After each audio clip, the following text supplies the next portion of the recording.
ਏਕ ਓੰਕਾਰ ਸਤਨਾਮ ਕਰਤਾ ਪੁਰਖ ਨਿਰਭਉ ਨਿਰਵੈਰ ਅਕਾਲ ਮੂਰਤ ਅਜੂਨੀ ਸੈਭੰ ਗੁਰ ਪ੍ਰਸਾਦਿ। ਜਪ ਆਦਿ ਸਚ ਜੁਗਾਦਿ ਸਚ ਹੈ ਭੀ ਸਚ ਨਾਨਕ ਹੋਸੀ ਭੀ ਸਚ। ਚੱਕਰ ਚਿਹਨ ਅਰ ਬਰਨ ਜਾਤ ਅਰ ਪਾਤ ਨਹਿਨ ਜਿਹੇ ਰੂਪ ਰੰਗ ਆਰੇਖ ਪੇਖ ਕਉ ਕਹਿ ਨਾ ਸਕਤ ਕੇਹ। ਅਚਲ ਮੂਰਤ ਅਨਭਉ ਪ੍ਰਕਾਸ਼ ਅਮਿਤੋਜ ਕਹਿਜੈ। ਕੋਟ ਇੰਦਰ ਇੰਦਰਾਣ ਸਾਹੇ ਸਾਹਾਣ ਗਣਿਜੈ। ਤ੍ਰਿਭਵਨ ਮਹੀਪ ਸੁਰ ਨਰ ਅਸੁਰ ਨੇਤ ਨੇਤ ਬਨ ਤ੍ਰਿਣ ਕਹਿਤ। ਤੁਹ ਸਰਬ ਨਾਮ ਕਥੈ ਕਵਨ ਕਰਮ ਨਾਮ ਵਰਣਤ ਸੁਮਤ। ਸ੍ਰੀ ਨਾਨਕ ਅੰਗਦ ਗੁਰੂ ਅਮਰਦਾਸ ਸੁਖ ਕੰਦ। ਰਾਮਦਾਸ ਅਰਜਨ ਗੁਰੂ ਬਰ ਸ੍ਰੀ ਹਰਿ ਗੋਬਿੰਦ। ਹਰੀ ਰਾਏ ਹਰਿ ਕ੍ਰਿਸ਼ਨ ਗੁਰ ਤੇਗ ਬਹਾਦਰ ਚੰਦ। ਦਸਵੇਂ ਗੋਬਿੰਦ ਸਿੰਘ ਗੁਰੂ ਨਵੋ ਜੋਰ ਕਰ ਬੰਦ। ਜਿਸ ਮੈਂ ਅੰਮ੍ਰਿਤ ਗਿਆਨ ਹੈ ਮਾਨਕ ਭਗਤ ਵੈਰਾਗ। ਗੁਰੂ ਗ੍ਰੰਥ ਸਾਹਿਬ ਉਦਦ ਬੰਦੋਂ ਕਰ ਅਨੁਰਾਗ। ਜਜਨ ਭਜਨ ਮਮ ਖਾਲਸਾ ਖਾਲਸਾ ਪੂਜ ਬਿਜੋਗ। ਦਾਸ ਗੋਬਿੰਦ ਫਤਿਹ ਖਾਲਸਾ ਦਰਸ ਪਰਸ ਮਿਟੇ ਸੋਗ। ਆਤਮ ਰਸ ਜੋ ਜਾਨਹੀ ਸੋ ਹੈ ਖਾਲਸ ਦੇਵ।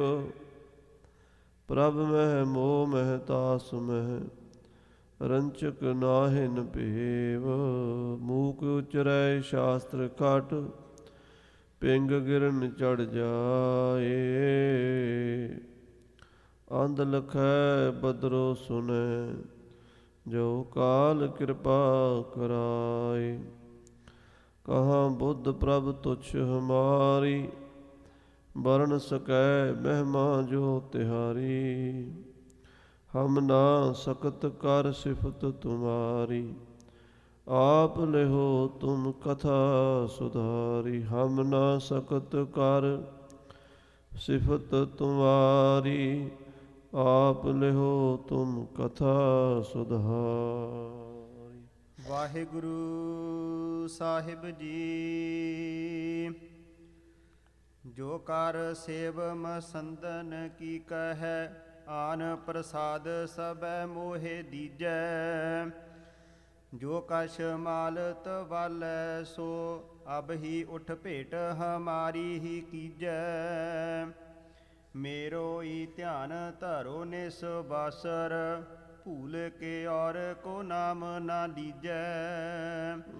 ਦੀਨੇ ਕੋ ਨਾਮ ਸੁਨੈ ਭਜ ਰਤ ਹੈ ਲੀਨੇ ਬਿਨਾ ਨਹਿ ਨੈਕ ਪ੍ਰਸੀਜੈ। ਵਾਹਿਗੁਰੂ ਜੀ ਕਾ ਖਾਲਸਾ ਵਾਹਿਗੁਰੂ ਜੀ ਕੀ ਫਤਿਹ। ਸਤਿਗੁਰੂ ਜੀ ਦੀ ਪਾਵਨ ਪਵਿੱਤਰ ਹਜ਼ੂਰੀ 'ਚ ਸੁਭਾਏਮਾਨ ਗੁਰੂ ਸਰੂਪ ਗੁਰੂ ਖਾਲਸਾ ਸਾਧ ਸੰਗਤ ਜੀ, ਆਪ ਜੀ ਅਤਿਅੰਤ ਵੱਡੇ ਭਾਗਾਂ ਵਾਲੇ ਹੋ। ਸੰਧਿਆ ਦੇ ਦੀਵਾਨਾਂ 'ਚ ਹਾਜ਼ਰੀਆਂ ਭਰ ਕੇ ਨਾਮ ਸਿਮਰਨ ਦੀ ਅਭਿਆਸ ਕਮਾਈ ਵਿੱਚ ਜੁਟੇ ਹੋ। ਕਿਉਂਕਿ ਸਤਿਗੁਰੂ ਸੱਚੇ ਪਾਤਸ਼ਾਹ ਜੀ ਮਹਾਰਾਜ ਨੇ ਗੁਰਬਾਣੀ ਦੇ ਅੰਦਰ ਸਾਰਿਆਂ ਤੋਂ ਸਰਵੋਤਮ ਸਿਧਾਂਤ ਨਾਮ ਦਾ ਹੀ ਦੱਸਿਆ ਹੈ। ਨਾਮ ਤੁਲ ਕਛ ਅਵਰ ਨਾ ਹੋਏ ਨਾਨਕ ਗੁਰਮੁਖ ਨਾਮ ਪਾਵੈ ਜਨ ਕੋਏ। ਸਿਮਰਤ ਵੇਦ ਪੁਰਾਣ ਪੁਕਾਰਨ ਪੋਥੀਆਂ ਨਾਮ ਬਿਨਾ ਸਭ ਕੂੜ ਗਾਲੀ ਹੋਛੀਆਂ। ਨਾਮ ਤੋਂ ਬਿਨਾਂ ਸਾਰੀਆਂ ਗੱਲਾਂ ਹੋਛੀਆਂ ਹਨ। ਸਤਿਗੁਰੂ ਸ੍ਰੀ ਗੁਰੂ ਗੋਬਿੰਦ ਸਿੰਘ ਸਾਹਿਬ ਜੀ ਕਲਗੀਧਰ ਪਾਤਸ਼ਾਹ ਜੀ ਮਹਾਰਾਜ ਨੇ ਵੀ ਆਪਣੀ ਪਵਿੱਤਰ ਪਾਵਨ ਬਾਣੀ ਸ੍ਰੀ ਦਸਮ ਗ੍ਰੰਥ ਸਾਹਿਬ ਜੀ ਦੇ ਅੰਦਰ ਨਾਮ ਉੱਤੇ ਹੀ ਜ਼ੋਰ ਦਿੱਤਾ ਹੈ। ਹਜ਼ੂਰ ਫਰਮਾਉਂਦੇ ਤਵਕ ਨਾਮ ਰਤਿਅੰ ਆਨ ਮਾਨ ਮਤਿਅੰ। ਮੈਨੂੰ ਸਿਰਫ ਤੇਰੇ ਨਾਮ ਦਾ ਭਰੋਸਾ ਹੈ ਮੇਰੇ ਮਾਲਕ। ਤੇਰੇ ਨਾਮ ਨੂੰ ਛੱਡ ਕੇ ਮੈਂ ਹੋਰ ਕਿਸੇ ਚੀਜ਼ ਦਾ ਮਾਣ ਨਹੀਂ ਕਰਦਾ। ਕਿਸੇ ਚੀਜ਼ ਦਾ ਮੈਨੂੰ ਹੰਕਾਰ ਨਹੀਂ ਹੈ, ਅਭਿਮਾਨ ਨਹੀਂ ਹੈ। ਸਿਰਫ ਤੇ ਸਿਰਫ ਇੱਕੋ ਤੇਰੇ ਨਾਮ ਦਾ ਭਰੋਸਾ ਹੈ। ਸਤਿਗੁਰੂ ਸੱਚੇ ਪਾਤਸ਼ਾਹ ਜੀ ਨੇ ਵਿਅਕਤੀਗਤ ਤੌਰ 'ਤੇ ਆਪਣੇ ਸਰੀਰ ਦੀ ਪੂਜਾ ਨਹੀਂ ਕਰਾਈ, ਬਲਕਿ ਸਾਰਿਆਂ ਨੂੰ ਸ਼ਬਦ ਨਾਲ ਜੋੜਿਆ ਹੈ। ਦਸਾਂ ਜਾਮਿਆਂ ਵਿੱਚ ਇਹ ਕਾਰਜ ਕੀਤਾ ਸਤਿਗੁਰੂ ਜੀ ਨੇ। ਸੋ ਸਾਹਿਬ ਕਲਗੀਧਰ ਪਾਤਸ਼ਾਹ ਮਹਾਰਾਜ ਨੇ ਉਹਨਾਂ ਲੋਕਾਂ ਦਾ ਵੀ ਜ਼ਿਕਰ ਕੀਤਾ ਹੈ ਜਿਹੜੇ ਵਿਅਕਤੀਗਤ ਤੌਰ 'ਤੇ ਆਪਣੀ ਦੇਹ ਨੂੰ ਮੁੱਖ ਕਰਕੇ, ਸਰੀਰ ਨੂੰ ਮੁੱਖ ਕਰਕੇ ਪੂਜਾਣ ਲੱਗ ਪਏ। ਭਾਵੇਂ ਉਹ ਹਿੰਦੂ ਧਰਮ ਵਿੱਚ ਹੋਣ, ਭਾਵੇਂ ਮੁਸਲਮਾਨਾਂ ਵਿੱਚ ਹੋਣ, ਭਾਵੇਂ ਉਹ ਸਿੱਖਾਂ ਵਿੱਚ ਹੋਣ, ਸੱਚੇ ਪਾਤਸ਼ਾਹ ਲਿਹਾਜ਼ ਕਿਸੇ ਦਾ ਨਹੀਂ ਕਰਦੇ, ਕਿਉਂਕਿ ਮਹਾਰਾਜ ਦਾ ਪ੍ਰਯੋਜਨ ਮਨੁੱਖ ਮਾਤਰ ਦਾ ਭਲਾ ਕਰਨਾ ਹੈ, ਪ੍ਰਾਣੀ ਮਾਤਰ ਨੂੰ ਸਿੱਧੇ ਰਾਹ 'ਤੇ ਪਾਉਣਾ ਹੈ।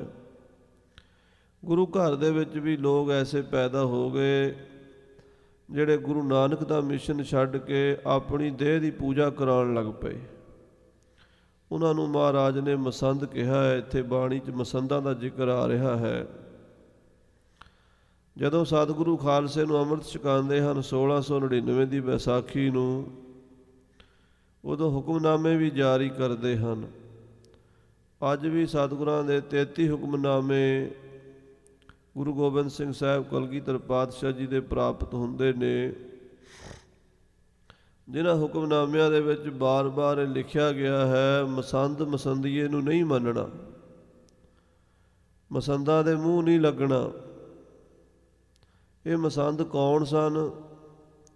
ਜੋ ਸਤਿਗੁਰੂ ਰਾਮਦਾਸ ਸਾਹਿਬ ਜੀ ਦੇ ਸਮੇਂ ਤੋਂ ਗੁਰੂ ਘਰ ਵੱਲੋਂ ਮੰਜੀਆਂ ਲੈ ਕੇ ਪ੍ਰਚਾਰਕ ਥਾਪੇ ਗਏ। ਗੁਰੂ ਅਮਰਦਾਸ ਸਾਹਿਬ ਜੀ 22 ਮੰਜੀਆਂ ਸਥਾਪਿਤ ਕੀਤੀਆਂ, ਗੁਰੂ ਰਾਮਦਾਸ ਸਾਹਿਬ ਜੀ 52 ਮੰਜੀਆਂ ਹੋ ਗਈਆਂ। ਉਸ ਤੋਂ ਬਾਅਦ ਇਹ ਵੱਖੋ ਵੱਖ ਦੇਸ਼ਾਂ ਪ੍ਰਦੇਸ਼ਾਂ ਇਲਾਕਿਆਂ ਵਿੱਚ ਮਸੰਦ ਗੁਰਸਿੱਖੀ ਦੇ ਪ੍ਰਚਾਰਕ ਥਾਪੇ ਗਏ। ਸ਼ੁਰੂ ਵਿੱਚ ਬੜੀ ਕਰਨੀ ਵਾਲੇ ਤਿਆਗੀ ਤਪੀ ਜਪੀ ਸਨ। ਬਾਅਦ ਵਿੱਚ ਮਾਇਆ ਦੀ ਭੁੱਖ ਤ੍ਰਿਸ਼ਨਾ ਇਤਨੀ ਵੱਧ ਗਈ ਕਿ ਆਪਣੀ ਪ੍ਰਤਿਸ਼ਠਾ ਵਾਸਤੇ, ਆਪਣੇ ਮਾਣ ਵਾਸਤੇ ਸੰਗਤਾਂ ਨੂੰ ਠੱਗਣ ਲੱਗ ਪਏ। ਇਹਨਾਂ ਦੀ ਬਿਰਤੀ ਜਦੋਂ ਨੀਵੀਂ ਹੋ ਗਈ ਤਾਂ ਗੁਰੂ ਹਰਿਰਾਏ ਸਾਹਿਬ ਸੱਚੇ ਪਾਤਸ਼ਾਹ ਜੀ ਨੇ ਬਚਨ ਕੀਤਾ ਸੀ ਕਿ 10ਵੇਂ ਜਾਮੇ 'ਚ ਇਹਨਾਂ ਨੂੰ ਸੋਧਾ ਲਾਵਾਂਗੇ। 7ਵੇਂ ਜਾਮੇ 'ਚ ਬਚਨ ਕੀਤਾ ਸੀ, 10ਵੇਂ ਜਾਮੇ 'ਚ ਪੂਰਾ ਕੀਤਾ। ਇਹਨਾਂ ਮਸੰਦਾਂ ਦੀਆਂ ਹਰਕਤਾਂ ਗੁਰੂ ਸਾਹਿਬ ਜੀ ਨੇ ਸਟੇਜ ਦੇ ਉੱਤੇ ਨਾਟਕ ਕਰਕੇ ਵੀ ਆਪਣੇ ਦਰਬਾਰ ਵਿੱਚ ਦੇਖੀਆਂ। ਨਟਾਂ ਨੇ ਸਾਂਗ ਬਣਾ ਕੇ ਕਿ ਕਿਸ ਤਰ੍ਹਾਂ ਇਹ ਗਰੀਬ ਸਿੱਖਾਂ ਨੂੰ ਲੁੱਟਦੇ ਹਨ, ਉਹਨਾਂ ਦੇ ਘਰਾਂ 'ਚ ਜਾ ਕੇ ਐਸ਼ ਆਰਾਮ ਕਰਦੇ ਹਨ, ਮਾਸ ਸ਼ਰਾਬ ਦੀ ਵਰਤੋਂ ਕਰਦੇ ਹਨ ਔਰ ਬੇਵਿਚਾਰੀ ਤੇ ਦੁਸ਼ਕਰਮੀ ਹੋ ਗਏ ਹਨ। ਸਤਿਗੁਰਾਂ ਨੇ ਉਹ ਸਾਰਾ ਸੀਨ ਵੇਖ ਕੇ ਫਿਰ ਇਹਨਾਂ ਨੂੰ ਸੋਧਾ ਲਾਇਆ। ਇਸ ਤੋਂ ਪਹਿਲਾਂ ਬਾਬੇ ਰਾਮ ਰਾਏ ਜੀ, ਜੋ ਸਤਿਗੁਰੂ ਹਰਿਰਾਏ ਸਾਹਿਬ ਜੀ ਦੇ ਵੱਡੇ ਸਾਹਿਬਜ਼ਾਦੇ ਸਨ, ਉਹਨਾਂ ਦੀ ਸੰਪਰਦਾਇ ਦੇ ਮਸੰਦਾਂ ਨੂੰ ਵੀ 10ਵੇਂ ਪਾਤਸ਼ਾਹ ਨੇ ਸੋਧਾ ਲਾਇਆ, ਕਿਉਂਕਿ ਬਾਬਾ ਰਾਮ ਰਾਏ ਜੀ ਗੁਰਬਾਣੀ ਦੀ ਤੁਕ ਉਲਟਾਉਣ ਕਰਕੇ ਗੁਰੂ ਘਰ ਤੋਂ ਨਿਖੜ ਗਏ ਸਨ। ਬੜੇ ਲਾਇਕ, ਬੜੇ ਸਯੋਗ ਸਾਹਿਬਜ਼ਾਦੇ ਸਨ ਸਤਿਗੁਰੂ ਗੁਰੂ ਹਰਿਰਾਏ ਸਾਹਿਬ ਜੀ ਦੇ। ਗੁਰੂ ਹਰਿਰਾਏ ਸਾਹਿਬ ਜੀ ਪਰਨ ਕੀਤਾ ਸੀ ਕਿ ਮਲੇਸ਼ ਦੇ ਮੱਥੇ ਨਹੀਂ ਲੱਗਣਾ, ਉਹਦੇ ਦਰਸ਼ਨ ਨਹੀਂ ਕਰਨੇ। ਨ ਹਮ ਨਹ ਮਲੇਸ਼ ਕੋ ਦਰਸ਼ਨ ਦਹਿ ਹੈ। ਔਰੰਗਜ਼ੇਬ ਮਲੇਸ਼ ਹੈ, ਇਸਨੇ ਆਪਣੇ ਪਿਤਾ ਨੂੰ, ਆਪਣੇ ਭਾਈਆਂ ਨੂੰ, ਆਪਣੇ ਪਰਿਵਾਰ ਨੂੰ ਹੀ ਕਤਲ ਕਰ ਦਿੱਤਾ। ਇਸ ਕਰਕੇ ਰਾਜ ਦੇ ਭੁੱਖੇ ਇਸ ਬਾਦਸ਼ਾਹ ਨੂੰ ਅਸੀਂ ਦਰਸ਼ਨ ਨਹੀਂ ਦੇਣੇ। ਪਰ ਔਰੰਗਜ਼ੇਬ ਰਾਜਾ ਜੈ ਸਿੰਘ ਦੇ ਰਾਹੀਂ ਜ਼ੋਰ ਪਾ ਰਿਹਾ ਸੀ ਕਿ ਗੁਰੂ ਸਾਹਿਬ ਦਿੱਲੀ ਜ਼ਰੂਰ ਆਉਣ। ਸੋ ਸਤਿਗੁਰੂ ਆਪ ਤਾਂ ਨਹੀਂ ਗਏ, ਆਪਣੇ ਸਾਹਿਬਜ਼ਾਦੇ ਬਾਬੇ ਰਾਮ ਰਾਏ ਜੀ ਨੂੰ ਬੇਅੰਤ ਸ਼ਕਤੀਆਂ ਕਰਾਮਾਤਾਂ ਦੇ ਕੇ ਤੋਰਿਆ। ਜੋ ਉਹਨਾਂ ਨੇ ਜਾ ਕੇ ਦਿੱਲੀ 'ਚ ਕਰਾਮਾਤਾਂ ਦਿਖਾਈਆਂ, ਬੇਅੰਤ ਸ਼ਕਤੀਆਂ, ਅੱਜ ਵੀ ਮਜਨੂ ਦੇ ਟਿੱਲੇ 'ਤੇ ਖੂਹ ਮੌਜੂਦ ਹੈ। ਉਸ ਖੂਹ ਦੇ ਉੱਤੇ ਉੱਪਰੋਂ ਚਾਦਰ ਪਾ ਕੇ ਇੱਦਾਂ ਦਾ ਆਸਣ ਬਣਾ ਛੱਡਿਆ ਤੁਰਕਾਂ ਨੇ ਵੀ ਇਹਦੇ 'ਤੇ ਬਾਬਾ ਜੀ ਬੈਠਣਗੇ। ਥੱਲੇ ਖੂਹ ਸੀਗਾ, ਉਹਨਾਂ ਦਾ ਮਤਲਬ ਸੀ ਜੇ ਖੂਹ 'ਤੇ ਬੈਠਣਗੇ ਚਾਦਰ 'ਤੇ ਥੱਲੇ ਜਾ ਕੇ ਖੂਹ 'ਚ ਡਿੱਗਣਗੇ, ਆਉਂਦਿਆਂ ਦੀ ਅਸੀਂ ਹਾਸੀ ਉਡਾਵਾਂਗੇ। ਪਰ ਬਾਬਾ ਰਾਮ ਰਾਏ ਜੀ ਨੇ, ਕਿਉਂਕਿ ਸਤਿਗੁਰਾਂ ਦੇ ਸਾਹਿਬਜ਼ਾਦੇ ਬੇਅੰਤ ਸ਼ਕਤੀਆਂ ਲੈ ਕੇ ਆਏ, ਚਾਦਰ ਦੇ ਉੱਤੇ ਇੱਦਾਂ ਬੈਠ ਕੇ ਜਿਵੇਂ ਫੁੱਲ ਬੈਠਦਾ ਹੈ। ਉਹ ਖੂਹ ਵੀ ਮਜਨੂ ਦੇ ਟਿੱਲੇ ਦਿੱਲੀ 'ਚ ਅੱਜ ਵੀ ਮੌਜੂਦ ਹੈ, ਖੂਹ ਵਿੱਚ ਨਹੀਂ ਡਿੱਗੇ। ਬਾਦਸ਼ਾਹ ਨੇ ਲੰਗਰ ਵਾਸਤੇ ਬੱਕਰਾ ਭੇਟਾ ਕੀਤਾ। ਰਾਤ ਨੂੰ ਬੱਕਰਾ ਝਟਕਾ ਕੇ ਜਦੋਂ ਲੰਗਰ ਤਿਆਰ ਹੋ ਗਿਆ ਤੇ ਬਾਦਸ਼ਾਹ ਦਾ ਇੱਕ ਕਾਜੀ ਵੀ ਉੱਥੇ ਫਿਰਦਾ ਸੀ, ਇੱਕ ਟੰਗ ਬੱਕਰੇ ਦੀ ਉਹ ਵੀ ਲੈ ਗਿਆ। ਔਰ ਜਦੋਂ ਲੈ ਗਿਆ ਤੇ ਕਾਜੀ ਨੇ ਵੀ ਖਾ ਲਈ। ਉਸੇ ਕਾਜੀ ਨੇ ਜਾ ਕੇ ਬਾਦਸ਼ਾਹ ਨੂੰ ਕਿਹਾ ਵੀ ਬਾਦਸ਼ਾਹ ਸਲਾਮਤ, ਬਾਬੇ ਰਾਮ ਰਾਏ ਦੀ ਸ਼ਕਤੀ ਪਰਖਣੀ ਚਾਹੀਦੀ ਹੈ, ਉਹਨਾਂ ਨੂੰ ਕਹੋ ਵੀ ਬੱਕਰਾ ਵਾਪਸ ਕਰ ਦਿਓ। ਬਾਬਾ ਰਾਮ ਰਾਏ ਜੀ ਕੋਲ ਸਵੇਰੇ ਹੀ ਬੰਦੇ ਆ ਗਏ, ਕਹਿੰਦੇ ਬਾਬਾ ਜੀ ਬਈ ਬਾਦਸ਼ਾਹ ਦਾ ਜੋ ਬੱਕਰਾ ਤੁਹਾਨੂੰ ਭੇਜਿਆ ਸੀ ਲੰਗਰ ਵਾਸਤੇ, ਉਹ ਬੱਕਰਾ ਸਾਡੇ ਸਾਹਿਬਜ਼ਾਦੇ ਨੇ, ਲੜਕੇ ਨੇ ਪਾਲਿਆ ਹੋਇਆ ਸੀ, ਉਹਦਾ ਪਿਆਰਾ ਬੱਕਰਾ ਸੀ, ਉਹ ਗਲਤੀ ਨਾਲ ਭੇਜ ਬੈਠੇ, ਉਹ ਵਾਪਸ ਕਰ ਦਿਓ ਤੇ ਤੁਹਾਨੂੰ ਹੋਰ ਬੱਕਰੇ ਜਿੰਨੇ ਮਰਜ਼ੀ ਭੇਜ ਦਿਆਂਗੇ। ਬਾਬਾ ਜੀ ਨੇ ਰਾਤ ਨੂੰ ਸੰਗਤ ਨੂੰ ਕਹਿ ਦਿੱਤਾ ਸੀ ਵੀ ਇਸ ਬੱਕਰੇ ਦੀਆਂ ਸੰਖੀਆਂ ਤੇ ਇਹਦਾ ਸਾਰਾ ਮਰਗਾਨ, ਇਹਦੀ ਖਲ ਸਾਂਭ ਕੇ ਰੱਖਣੀ, ਸੁੱਟਣੀ ਨਹੀਂ। ਉਹ ਸਾਰਾ ਸਮਾਨ ਸਾਂਭ ਕੇ ਸਿੱਖਾਂ ਨੇ ਰੱਖ ਲਿਆ। ਜਦ ਛਕਣ ਤੋਂ ਬਾਅਦ ਉਹ ਜਿਹੜਾ ਪਿੱਛੇ ਬਚਿਆ ਸੀਗਾ, ਬਾਬਾ ਜੀ ਨੇ ਮੰਗਾ ਕੇ ਮੂਲ ਮੰਤਰ ਪੜ੍ਹ ਕੇ ਛੱਟਾ ਮਾਰਿਆ, ਬੱਕਰਾ ਖੜਾ ਹੋ ਗਿਆ ਪਰ 3 ਲੱਤਾਂ ਤੇ, ਇੱਕ ਲੱਤ ਕੋਈ ਨਹੀਂ। ਉਹ ਕਹਿੰਦੇ ਜੀ ਚੌਥੀ ਲੱਤ ਕੋਈ ਨਹੀਂ। ਬਾਬਾ ਜੀ ਕਹਿੰਦੇ ਜਿਹੜੀ ਕਾਜੀ ਨੇ ਖਾਧੀ ਹੈ ਉਹਨੂੰ ਕਹੋ ਜੋੜ ਦਿਓ, ਜਿਹੜੀ ਖਾਲਸੇ ਨੇ ਖਾਧੀ ਉਹ ਛੱਕ ਕੇ ਉਹ ਤੁਹਾਨੂੰ ਜੋੜ ਦਿੱਤੀ ਹੈ। ਸੋ ਬਾਬਾ ਰਾਮ ਰਾਏ ਜੀ ਇਹੋ ਜਿਹੀਆਂ 372 ਕਰਾਮਾਤਾਂ ਦਿੱਲੀ 'ਚ ਦਿਖਾਈਆਂ, ਪਰੰਤੂ ਉਸ ਵੇਲੇ ਉਹ ਥਿੜਕ ਗਏ ਜਦੋਂ ਬਾਦਸ਼ਾਹ ਨੇ ਆਖਿਆ ਵੀ ਮਿੱਟੀ ਮੁਸਲਮਾਨ ਕੀ, ਪੇੜਾ ਪਈ ਘੁਮਿਆਰ, ਘੜ ਭਾਂਡੇ ਇੱਟਾਂ ਕੀਆਂ, ਜਲਦੀ ਕਰੇ ਪੁਕਾਰ। ਇਹ ਗੁਰੂ ਨਾਨਕ ਸਾਹਿਬ ਜੀ ਨੇ ਕੀ ਕਿਹਾ ਹੈ, ਤੇ ਸਤਿਗੁਰੂ ਸੱਚੇ ਪਾਤਸ਼ਾਹ ਜੀ ਦੀ ਬਾਣੀ ਦੇ ਇਹਨਾਂ ਬਚਨਾਂ ਨੂੰ ਬਾਬਾ ਜੀ ਨੇ ਪਲਟ ਦਿੱਤਾ। ਕਹਿਣ ਲੱਗੇ ਗੁਰੂ ਨਾਨਕ ਸਾਹਿਬ ਨੇ ਬੇਈਮਾਨ ਦੀ ਮਿੱਟੀ ਕਿਹਾ ਹੈ। ਗੁਰੂ ਹਰਿਰਾਏ ਸਾਹਿਬ ਜੀ ਨੂੰ ਜਦੋਂ ਇਸ ਗੱਲ ਦਾ ਪਤਾ ਲੱਗਾ, ਸਤਿਗੁਰੂ ਮਹਾਰਾਜ ਦੇ ਰਾਜ ਹੋ ਗਏ। ਕਹਿਣ ਲੱਗੇ ਤੁਸੀਂ ਸਤਿਗੁਰਾਂ ਦੇ ਬਚਨ ਮੋੜ ਦਿੱਤੇ ਆ, ਇੰਨੀਆਂ ਸ਼ਕਤੀਆਂ ਤੁਹਾਡੇ ਕੋਲ, ਇਹ ਤਾਂ ਗੱਲ ਹੀ ਕੋਈ ਨਹੀਂ, ਤਾਂ ਦਿਖਾਈ ਜਾ ਸਕਦੀ ਸੀ। ਕਿਉਂਕਿ ਇਸਲਾਮ ਦੇ ਵਿੱਚ ਧਾਰਨਾ ਹੈ, ਮਾਨਿਅਤਾ ਹੈ ਵੀ ਜਦੋਂ ਬੰਦਾ ਮਰ ਜਾਂਦਾ ਉਹਦੀ ਕਬਰ ਦੇ ਵਿੱਚ ਲਾਸ਼ ਰੱਖ ਦਿੰਦੇ ਆ। ਜਿੰਨਾ ਚਿਰ ਕਿਆਮਤ ਨਹੀਂ ਆਉਂਦੀ, ਕਿਆਮਤ ਦੇ ਦਿਨ ਤੱਕ ਉਹ ਲਾਸ਼ ਉਸ ਕਬਰ 'ਚ ਸਾਂਭੀ ਰਹਿੰਦੀ ਹੈ। ਜਦੋਂ ਕਿਆਮਤ ਆਵੇਗੀ ਸਾਰੇ ਮੁਰਦੇ ਉੱਠਣਗੇ ਤੇ ਖੁਦਾ ਉਹਨਾਂ ਨੂੰ ਉਹਦੇ ਕਰਮਾਂ ਦੇ ਅਨੁਸਾਰ ਨਰਕਾਂ ਦੇ ਸੁਰਗਾਂ 'ਚ ਭੇਜੇਗਾ। ਜਿਹਦੀ ਲਾਸ਼ ਚੰਗੀ ਤਰ੍ਹਾਂ ਸਾਂਭ ਕੇ ਰੱਖੀ ਹੋਵੇਗੀ, ਖੁਦਾ ਉਹਨੂੰ ਛੇਤੀ ਦੇ ਨਾਲ ਉਹਦੇ ਕਰਮਾਂ ਦਾ ਫਲ ਦੇ ਦੇਵੇਗਾ। ਜਿਹਦੀ ਲਾਸ਼ ਦਾ ਕੋਈ ਅੰਗ ਗੁੰਮ ਹੋਵੇਗਾ, ਖੁਦਾ ਨੂੰ ਉਹ ਜਿਹੜਾ ਅੰਗ ਲੱਭਣ ਵਾਸਤੇ ਬੜੀ ਖੇਚਲ ਹੋਵੇਗੀ ਤੇ ਖੁਦਾ ਨਾਰਾਜ਼ ਹੋਵੇਗਾ, ਉਹਦੇ ਨੰਬਰ ਕੱਟ ਲਏਗਾ। ਉਹ ਜਿਹੜਾ ਪੀਰੀਅਡ ਹੈ, ਉਹ ਜਿਹੜਾ ਟਾਈਮ ਹੈ ਕਬਰ 'ਚ ਰਹਿਣ ਵਾਲਾ, ਉਹਨੂੰ ਕਹਿੰਦੇ ਬਰਜ਼ਖ।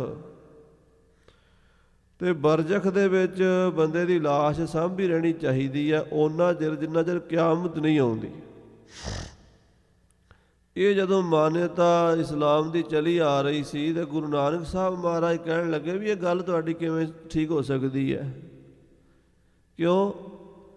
ਕਿਉਂਕਿ ਜਿਹੜੀ ਕਬਰ 'ਚ ਲਾਸ਼ ਪਾ ਕੇ ਆਉਂਦੇ ਉਹ 40-50 ਸਾਲ 'ਚ ਤੇ ਉਹ ਗਲ ਜਾਂਦੀ ਹੈ, ਉਹਦੀ ਚਰਬੀ ਜਿਹੜੀ ਢਲ ਕੇ ਕਬਰ 'ਚ ਰਲ ਜਾਂਦੀ ਹੈ, ਕੀੜੇ ਖਾ ਜਾਂਦੇ ਆ, ਉਹ ਤਾਂ ਹੱਡੀਆਂ ਵੀ ਉੱਥੇ ਗਲਣ ਵਾਲੀਆਂ ਹੋ ਜਾਂਦੀਆਂ।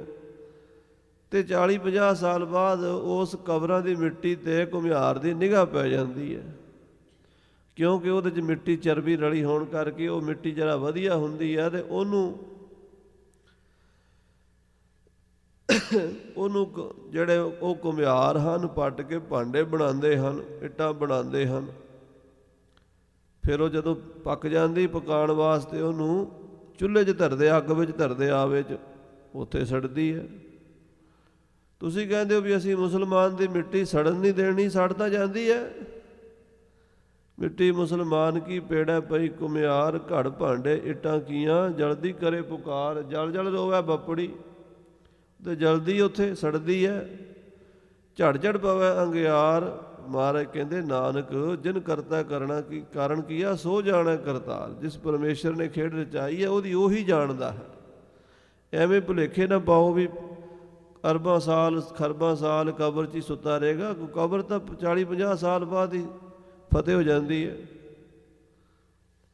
ਸੋ ਖਾਲਸਾ ਜੀ ਸਤਿਗੁਰੂ ਦੇ ਬਚਨ ਹਨ ਗੁਰੂ ਨਾਨਕ ਸਾਹਿਬ ਜੀ ਦੇ, ਪਰ ਬਾਬਾ ਰਾਮ ਰਾਏ ਜੀ ਥਿੜਕ ਗਏ ਸਨ ਅਤੇ ਬਚਨ ਉਹਨਾਂ ਦਾ ਬਦਲ ਦਿੱਤਾ। ਕਹਿਣ ਲੱਗੇ ਬੇਈਮਾਨ ਦੀ ਮਿੱਟੀ ਦਾ ਅਰਥ ਹੈ ਇੱਥੇ। ਗੁਰੂ ਹਰਿਰਾਏ ਸਾਹਿਬ ਸੱਚੇ ਪਾਤਸ਼ਾਹ ਜੀ ਨਾਰਾਜ਼ ਹੋਏ, ਬਾਬੇ ਰਾਮ ਰਾਏ ਨੂੰ ਗੁਰੂ ਘਰ ਤੋਂ ਛੇਕ ਦਿੱਤਾ। ਕਹਿਣ ਲੱਗੇ ਸਾਡੇ ਦਰਸ਼ਨ ਨਹੀਂ ਦੇਣੇ, ਅਸੀਂ ਨਾ ਦਰਸ਼ਨ ਕਰਨੇ ਆ ਤੇਰੇ, ਨਾ ਦਰਸ਼ਨ ਦੇਣੇ, ਸਾਡੇ ਮੱਥੇ ਹੀ ਨਾ ਲੱਗੇ। ਬਾਬਾ ਰਾਮ ਰਾਏ ਜੀ ਵੱਖਰਾ ਡੇਰਾ ਬਣਾ ਕੇ ਦੇਹਰਾਦੂਨ ਜਾ ਰਹੇ। ਜਦੋਂ ਸ੍ਰੀ ਕਲਗੀਧਰ ਮਹਾਰਾਜ ਦਾ ਸਮਾਂ ਆਇਆ, 10ਵੇਂ ਪਾਤਸ਼ਾਹ ਪੌਂਟੇ ਸਾਹਿਬ ਜਾ ਨਗਰ ਵਸਾਇਆ।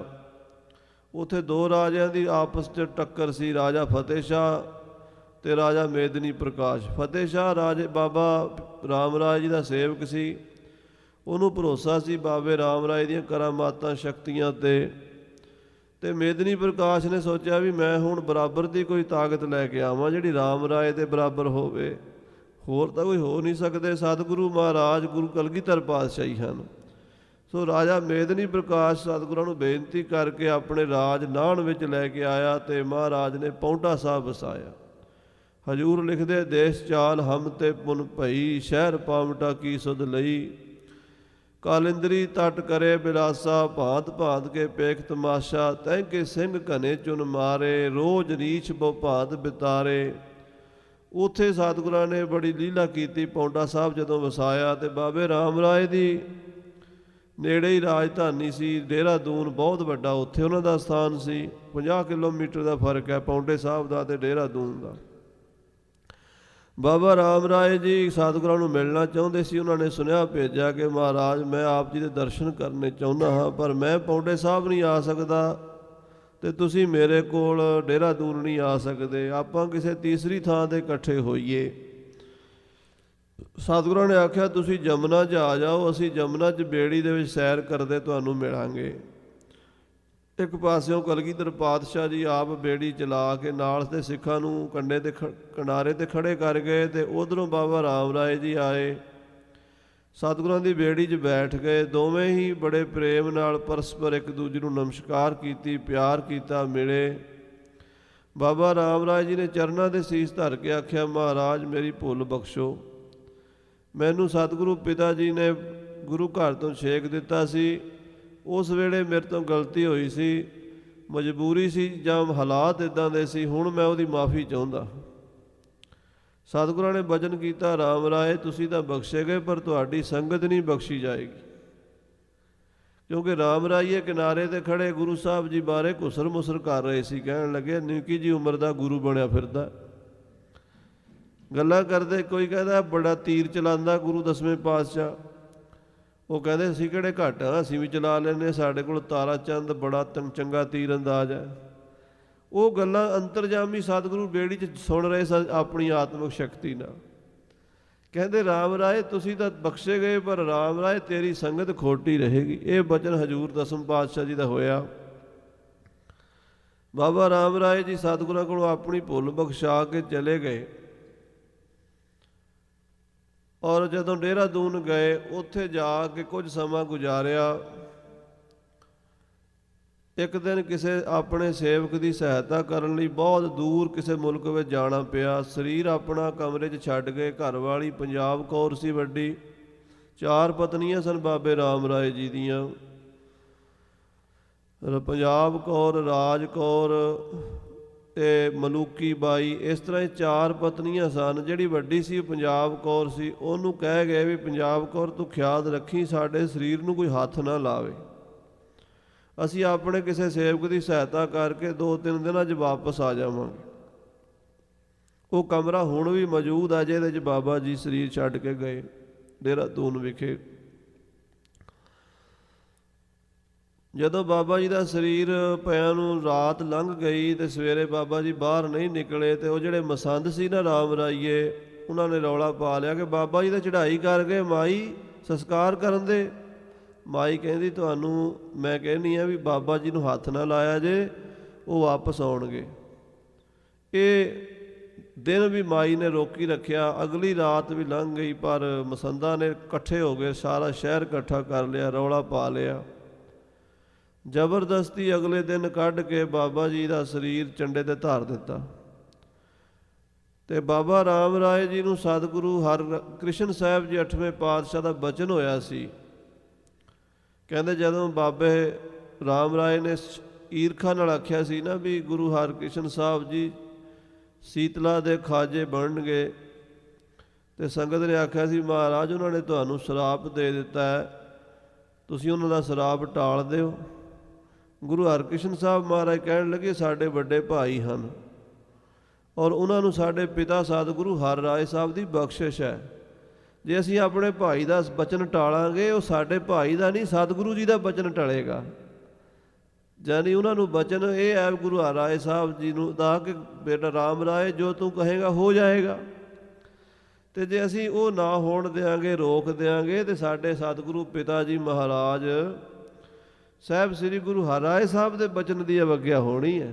ਇਸ ਕਰਕੇ ਅਸੀਂ ਇਹ ਬਚਨ ਆਪਣੇ 'ਤੇ ਲੈਣਾ ਹੈ। ਸਤਿਗੁਰੂ ਜੀ ਸੀਤਲਾ ਦੇ ਨਾਲ ਹੀ, ਚੇਚਕ ਦੇ ਨਾਲ ਹੀ ਸਰੀਰ ਤਿਆਗ ਕੇ ਗਏ। ਧੰਨ ਗੁਰੂ ਹਰਿਕ੍ਰਿਸ਼ਨ ਸਾਹਿਬ ਜੀ। ਸ੍ਰੀ ਹਰਿਕ੍ਰਿਸ਼ਨ ਧਿਆਈਐ ਜਿਸ ਡਿਠੇ ਸਭ ਦੁੱਖ ਜਾਏ। ਸੰਗਤ ਨੇ ਫਿਰ ਇਹ ਬੇਨਤੀ ਕੀਤੀ ਸੀ ਮਹਾਰਾਜ ਤੁਸੀਂ ਵੀ ਕੋਈ ਬਚਨ ਛੱਡੋ। ਤੇ ਮਹਾਰਾਜ ਕਹਿਣ ਲੱਗੇ ਕਿ ਭਾਈ ਅਸੀਂ ਕਿਸੇ ਨੂੰ ਸ਼ਰਾਪ ਜਾਂ ਵਰ ਨਹੀਂ ਦਿੰਦੇ। ਗੁਰੂ ਘਰ ਦੀ ਮਰਜ਼ਾਦਾ ਨਾ ਕਿਸੇ ਨੂੰ ਵਰ ਦੇਣਾ ਨਾ ਸ਼ਰਾਪ ਦੇਣਾ। ਜੋ ਭਾਣਾ ਪਰਮੇਸ਼ਰ ਦਾ ਉਹ ਵਰਤੇਗਾ। ਪਰ ਬਾਬਾ ਰਾਮ ਰਾਏ ਜੀ ਜਿਉਂਦੇ ਸੜਨਗੇ ਔਰ ਬੇਔਲਾਦੇ ਜਾਣਗੇ। ਇਹ ਬਚਨ ਸਤਿਗੁਰਾਂ ਦਾ ਸੁੱਤੇ ਸਿੱਧੀ ਹੋਇਆ। ਉਹ ਪੂਰਾ ਹੋਣ ਦਾ ਜਦੋਂ ਸਮਾਂ ਆਇਆ ਤੇ ਮਸੰਦਾਂ ਨੇ ਬਾਬੇ ਰਾਮ ਰਾਏ ਜੀ ਦਾ ਸੰਸਕਾਰ ਧੱਕੇ ਨਾਲ ਕਰ ਦਿੱਤਾ। ਜ਼ਬਰਦਸਤੀ ਸੰਸਕਾਰ ਕਰ ਦਿੱਤਾ।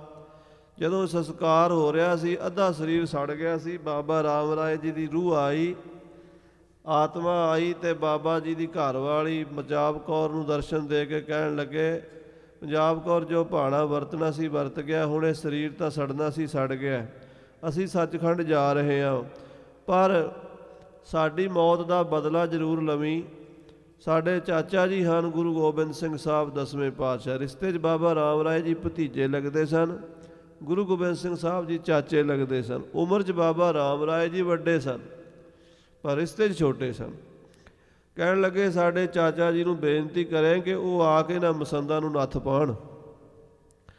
ਤਾਂ ਸ੍ਰੀ ਗੁਰੂ ਗੋਬਿੰਦ ਸਿੰਘ ਸਾਹਿਬ ਜੀ ਨੂੰ ਪੰਜਾਬ ਕੌਰ ਨੇ ਉਸੇ ਵੇਲੇ ਬਾਬਾ ਜੀ ਦੇ ਸੰਸਕਾਰ ਤੋਂ ਬਾਅਦ ਖਬਰ ਭੇਜੀ ਪੌਂਟੇ ਸਾਹਿਬ ਕਲਗੀਧਰ ਪਾਤਸ਼ਾਹ ਜੀ ਤੁਹਾਡਾ ਭਤੀਜਾ ਰਾਮ ਰਾਏ ਮਸੰਦਾਂ ਨੇ ਜਿਉਂਦਾ ਸਾੜ ਦਿੱਤਾ ਹੈ।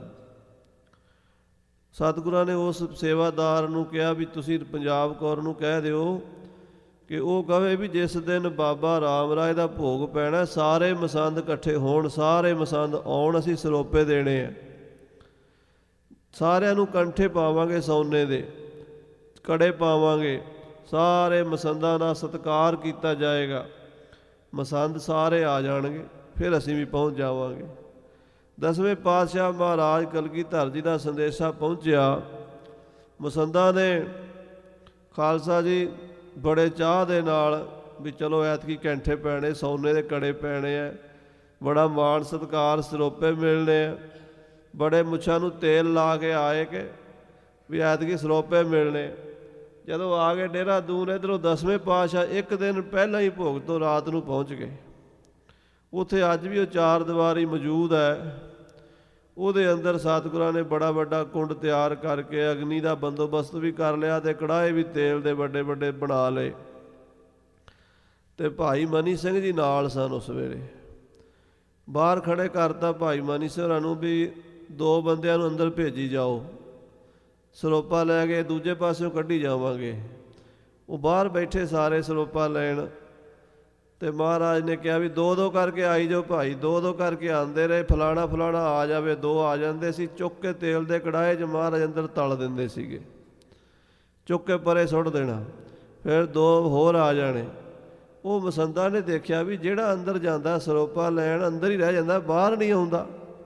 ਕਿਹੋ ਜਿਹੇ ਸਰੋਪੇ ਆ ਉਹ? ਕਈ ਜਿਹੜੇ ਮਹਾਤੜ ਸੀਗੇ ਉਹ ਤਾਂ ਕਹਿੰਦੇ ਆਪਾਂ ਸਰੋਪੇ ਤੋਂ ਬਿਨਾਂ ਹੀ ਠੀਕ ਆ, ਅੰਦਰ ਜਾਇਆ ਪਤਾ ਨਹੀਂ ਕਿੱਦਾਂ ਦਾ ਸਰੋਪਾ ਮਿਲਣਾ। ਉਹ ਬਾਹਰ ਪਿੱਛੋਂ ਦੀ ਦੌੜ ਗਏ। ਬਹੁਤ ਸਾਰੇ ਮਸੰਦ ਸਤਿਗੁਰਾਂ ਨੇ ਉੱਥੇ ਸੋਧ ਦਿੱਤੇ।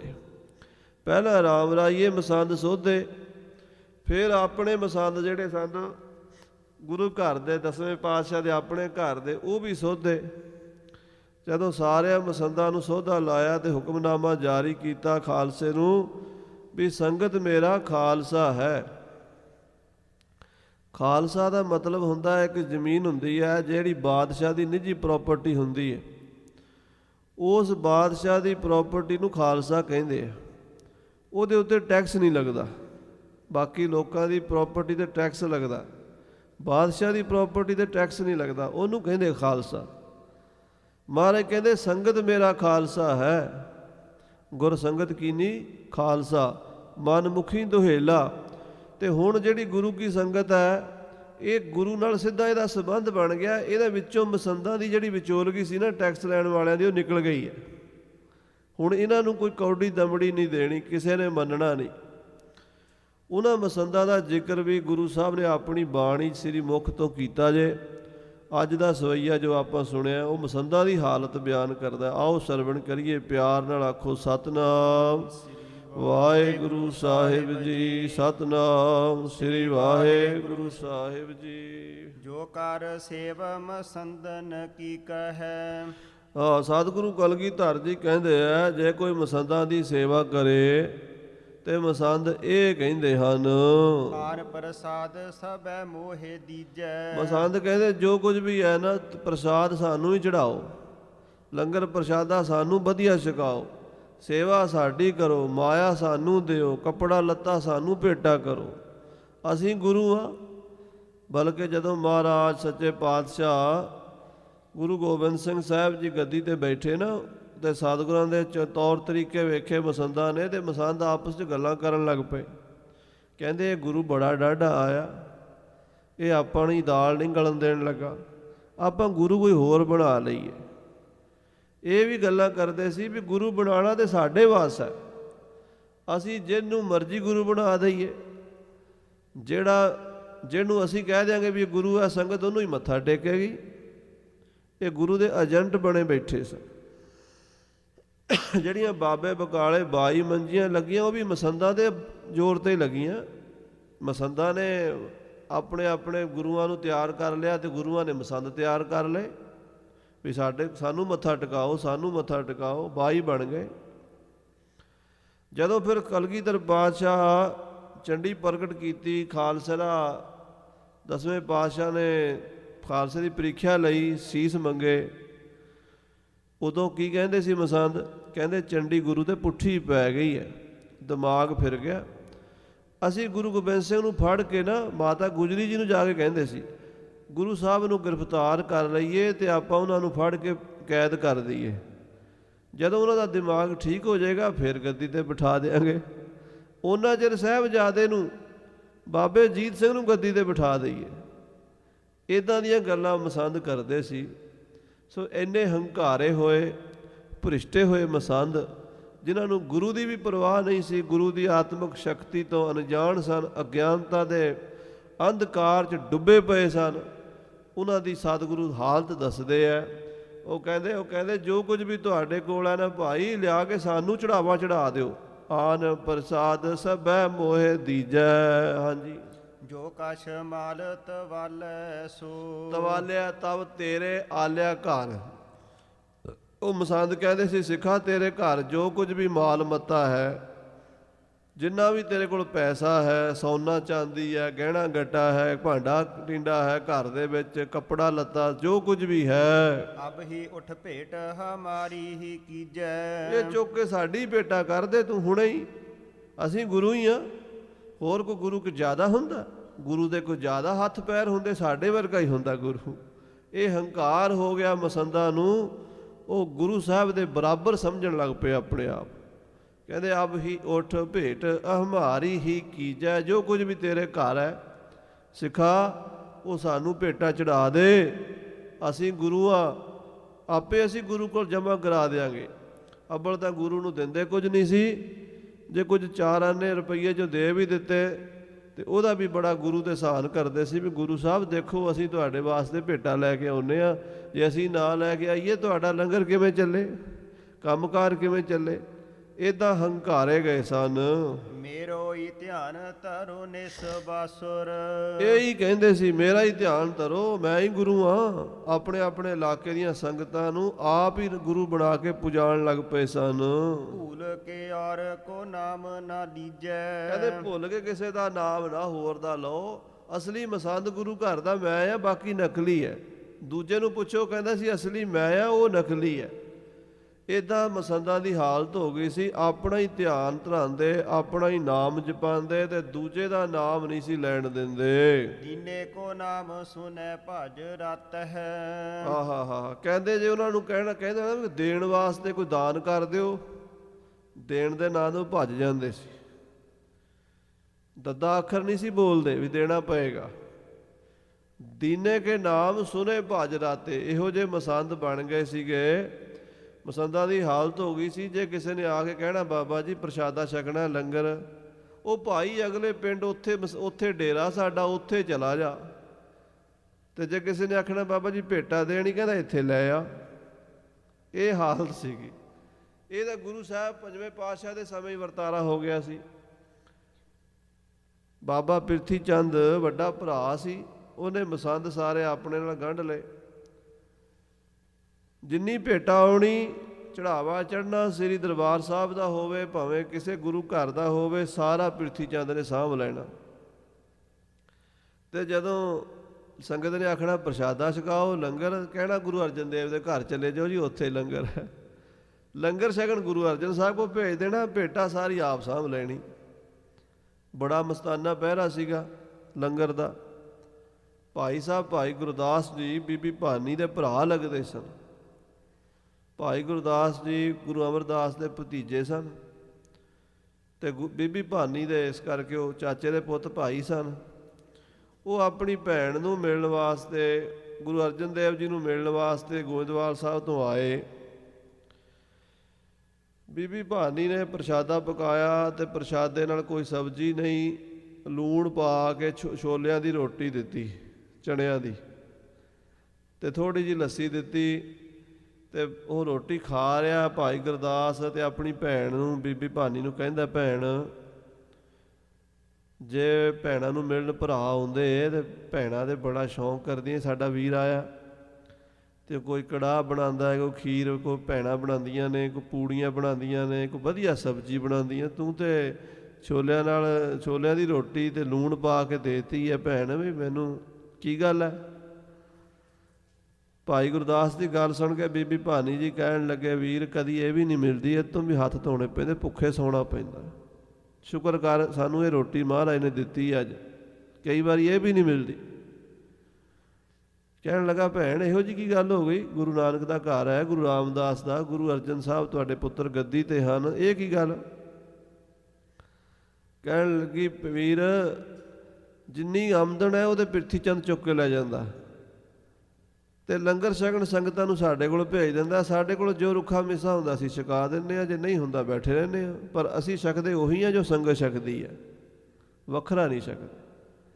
ਫਿਰ ਭਾਈ ਗੁਰਦਾਸ ਨੇ ਕਮਰ ਕਸਾ ਕੀਤਾ। ਭਾਈ ਗੁਰਦਾਸ ਜਿੰਨੀ ਸੰਗਤ ਆਉਂਦੀ ਸੀ ਨਾ ਲਾਹੌਰ ਤੋਂ ਅੰਮ੍ਰਿਤਸਰ ਨੂੰ, ਉਹਨੂੰ ਪਿਰਥੀ ਚੰਦ ਰਾਹ 'ਚ ਹੀ ਰੋਕ ਕੇ ਠੱਗ ਲੈਂਦਾ ਸੀਗਾ। ਭਾਈ ਸਾਹਿਬ ਨੇ ਲਾਹੌਰ ਦੇ ਤੇ ਅੰਮ੍ਰਿਤਸਰ ਦੇ ਵਿਚਕਾਰ ਸੜਕ ਦੇ ਉੱਤੇ 4-5 ਮਟਕੇ ਪਾਣੀ ਦੇ ਰੱਖ ਲਏ, ਇੱਕ ਥੜਾ ਜਿਹਾ ਬਣਾ ਕੇ ਚਿੱਟਾ ਚਾਦਰਾ ਉੱਤੇ ਪਾ ਛੱਡਿਆ, ਕੋਲ ਬਹਿ ਗਏ। ਹੁਣ ਜਿਹੜੀ ਸੰਗਤ ਆ ਕੇ ਵੇਖੇ ਵੀ ਭਾਈ ਗੁਰਦਾਸ ਜੀ ਬੈਠੇ ਪਾਣੀ ਪੀਂਦੇ, ਸੰਗਤ ਨੂੰ ਪੁੱਛਦੀ ਸੰਗਤ, ਇਹ ਕੀ ਗੱਲ ਭਾਈ ਸਾਹਿਬ।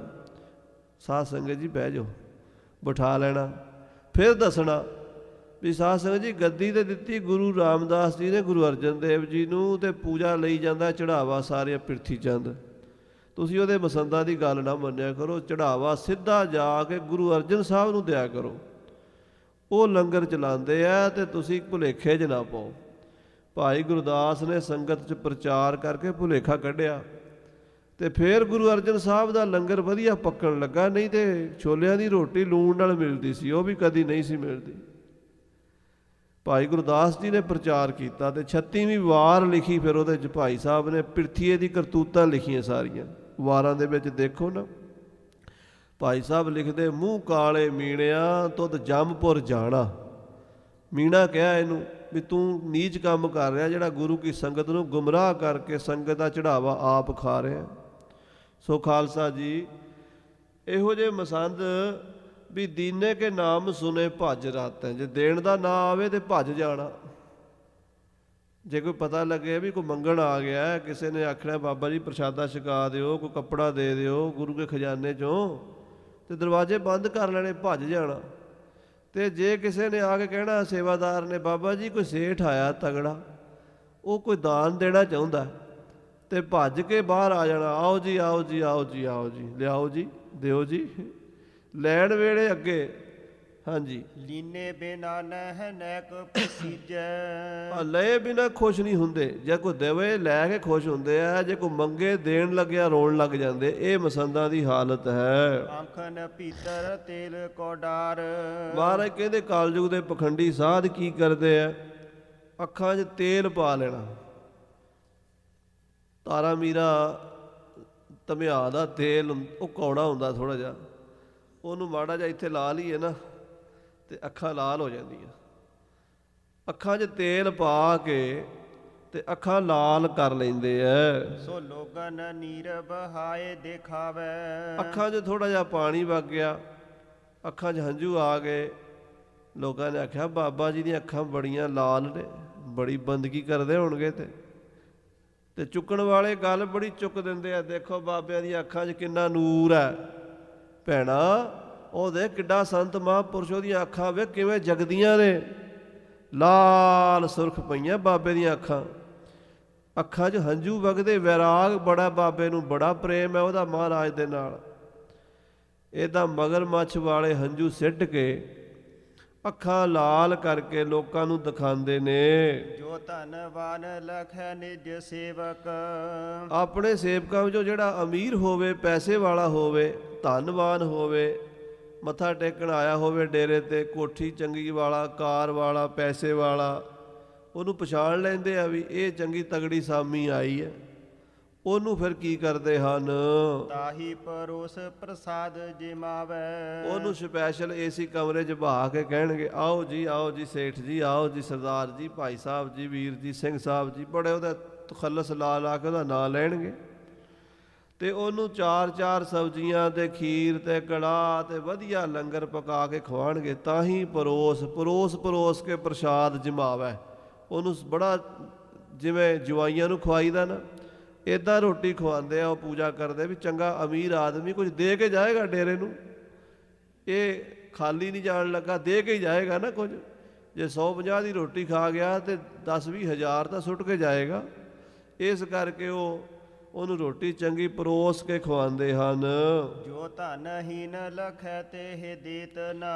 ਜੇ ਕੋਈ ਧਨਹੀਣਾ ਹੋਵੇ, ਗਰੀਬ ਹੋਵੇ, ਕੱਪੜੇ ਪਾਟੇ ਹੋਣ, ਜੁੱਤੀ ਟੁੱਟੀ ਹੋਵੇ, ਬੂਹੇ ਤੇ ਆਉਂਦਾ ਦਿਸ ਜਾਵੇ, ਬੂਹਾ ਹੀ ਬੰਦ ਕਰ ਲੈਂਦੇ ਆ। ਉਹਨੂੰ ਰੁੱਖੀ ਰੋਟੀ ਵੀ ਨਹੀਂ ਦਿੰਦੇ। ਉਹ ਬਾਬਾ ਬਾਹਰ ਬਹਿ, ਪਰੇ ਹਟ, ਤੇਰੇ ਵਰਗੇ ਰੋਜ਼ ਹੀ ਤੁਰੇ ਰਹਿੰਦੇ ਆ, ਵਿਹਲੇ ਅਸੀਂ ਤੈਨੂੰ ਰੋਟੀ ਖਵਾਈਏ, ਕਿਸੇ ਹੋਰ ਟਾਈਮ ਆਵੀਂ, ਇਸ ਟਾਈਮ ਲੰਗਰ ਨਹੀਂ ਪੱਕਿਆ। ਇੱਦਾਂ ਦੀਆਂ ਗੱਲਾਂ ਕਹਿ ਕੇ ਤਿਰਸਕਾਰ ਕਰ ਦਿੰਦੇ ਹਨ ਜੋ ਗਰੀਬ ਨੂੰ ਰੋਟੀ ਨਹੀਂ ਦਿੰਦੇ। ਮੰਗਨ ਜਾਤ ਮੁਖੋ ਨਾ ਦਿਖਾਵੇ। ਜੇ ਕੋਈ ਮੰਗਣ ਆ ਜਾਵੇ ਮੂੰਹ ਵੀ ਨਹੀਂ ਦਿਖਾਉਂਦੇ। ਜੇ ਕੋਈ ਗਰੀਬ ਆ ਜਾਏ ਬਾਬਾ ਜੀ ਦੇ ਦਰਸ਼ਨ ਕਰਨੇ, ਉਹ ਇਸ ਵੇਲੇ ਬਾਬਾ ਜੀ ਨਿਤਨੇਮ ਕਰ ਰਹੇ ਆ, ਦਿਨ ਦੇ 12 ਵਜੇ ਬਾਬਾ ਜੀ ਨਿਤਨੇਮ ਕਰ ਰਹੇ ਆ, ਰਾਤ ਨੂੰ ਕੀ ਕਰਦੇ ਰਹੇ ਬਾਬਾ ਜੀ, ਹੈ ਨਾ। ਪਰ ਉਸ ਵੇਲੇ ਉਹਨੂੰ ਜਵਾਬ ਜੋ ਦੇ ਦੇਣਾ, ਬਾਬਾ ਜੀ ਅੰਦਰ ਭਜਨ ਕਰ ਰਹੇ ਆ, ਨਿਤਨੇਮ ਕਰ ਰਹੇ ਆ, ਬਾਹਰੋਂ ਹੀ ਬੂਹਾ ਬੰਦ ਆ। ਉਹ ਸੇਵਾਦਾਰ ਹੀ ਨਹੀਂ ਦੁਆਲ ਹੁੰਦੇ, ਨੇੜੇ ਲੱਗਣ ਨਹੀਂ ਦਿੰਦੇ। ਕਹਿੰਦੇ ਜਿਹੜਾ ਗਰੀਬ ਹੋਵੇ ਉਹਨੂੰ ਮੂੰਹ ਨਹੀਂ ਦਿਖਾਉਂਦੇ। ਮੰਗਣ ਜਾਤ ਮੁਖੋਂ ਨਾ ਦਿਖਾਵੇ। ਹਾਂਜੀ, ਲੂਟਤ ਹੈ ਪਸ ਲੋਗਨ ਕੋ। ਮਹਾਰਾਜ ਕਹਿੰਦੇ ਇਹ ਪਸ਼ੂ ਲੋਕ ਦੂਜਿਆਂ ਨੂੰ ਲੁੱਟਦੇ ਹਨ, ਗਰੀਬਾਂ ਨੂੰ, ਲੋਕਾਂ ਨੂੰ ਲੁੱਟਦੇ ਹਨ ਦੋਹਾਂ ਹੱਥਾਂ ਦੇ ਨਾਲ। ਕਬਹੂ ਨਾ ਪਰਮੇਸ਼ਰ ਕੇ ਗੁਣ ਗਾਵੇ। ਇਹ ਉਸ ਪਰਮੇਸ਼ਰ ਦੇ, ਵਾਹਿਗੁਰੂ ਦੇ ਗੁਣ ਨਹੀਂ ਗਾਉਂਦੇ, ਉਹਦੀ ਬੰਦਗੀ ਨਹੀਂ ਕਰਦੇ, ਉਹਦੀ ਬੰਦਗੀ ਦਾ ਢਕੌਂਸ ਕਰਦੇ ਹਨ, ਢਕਵੰਜ ਕਰਦੇ। ਖਾਣ ਪੀਣ ਦਾ ਇਹਨਾਂ ਨੇ ਸਾਧਨ ਬਣਾਇਆ ਹੋਇਆ ਹੈ।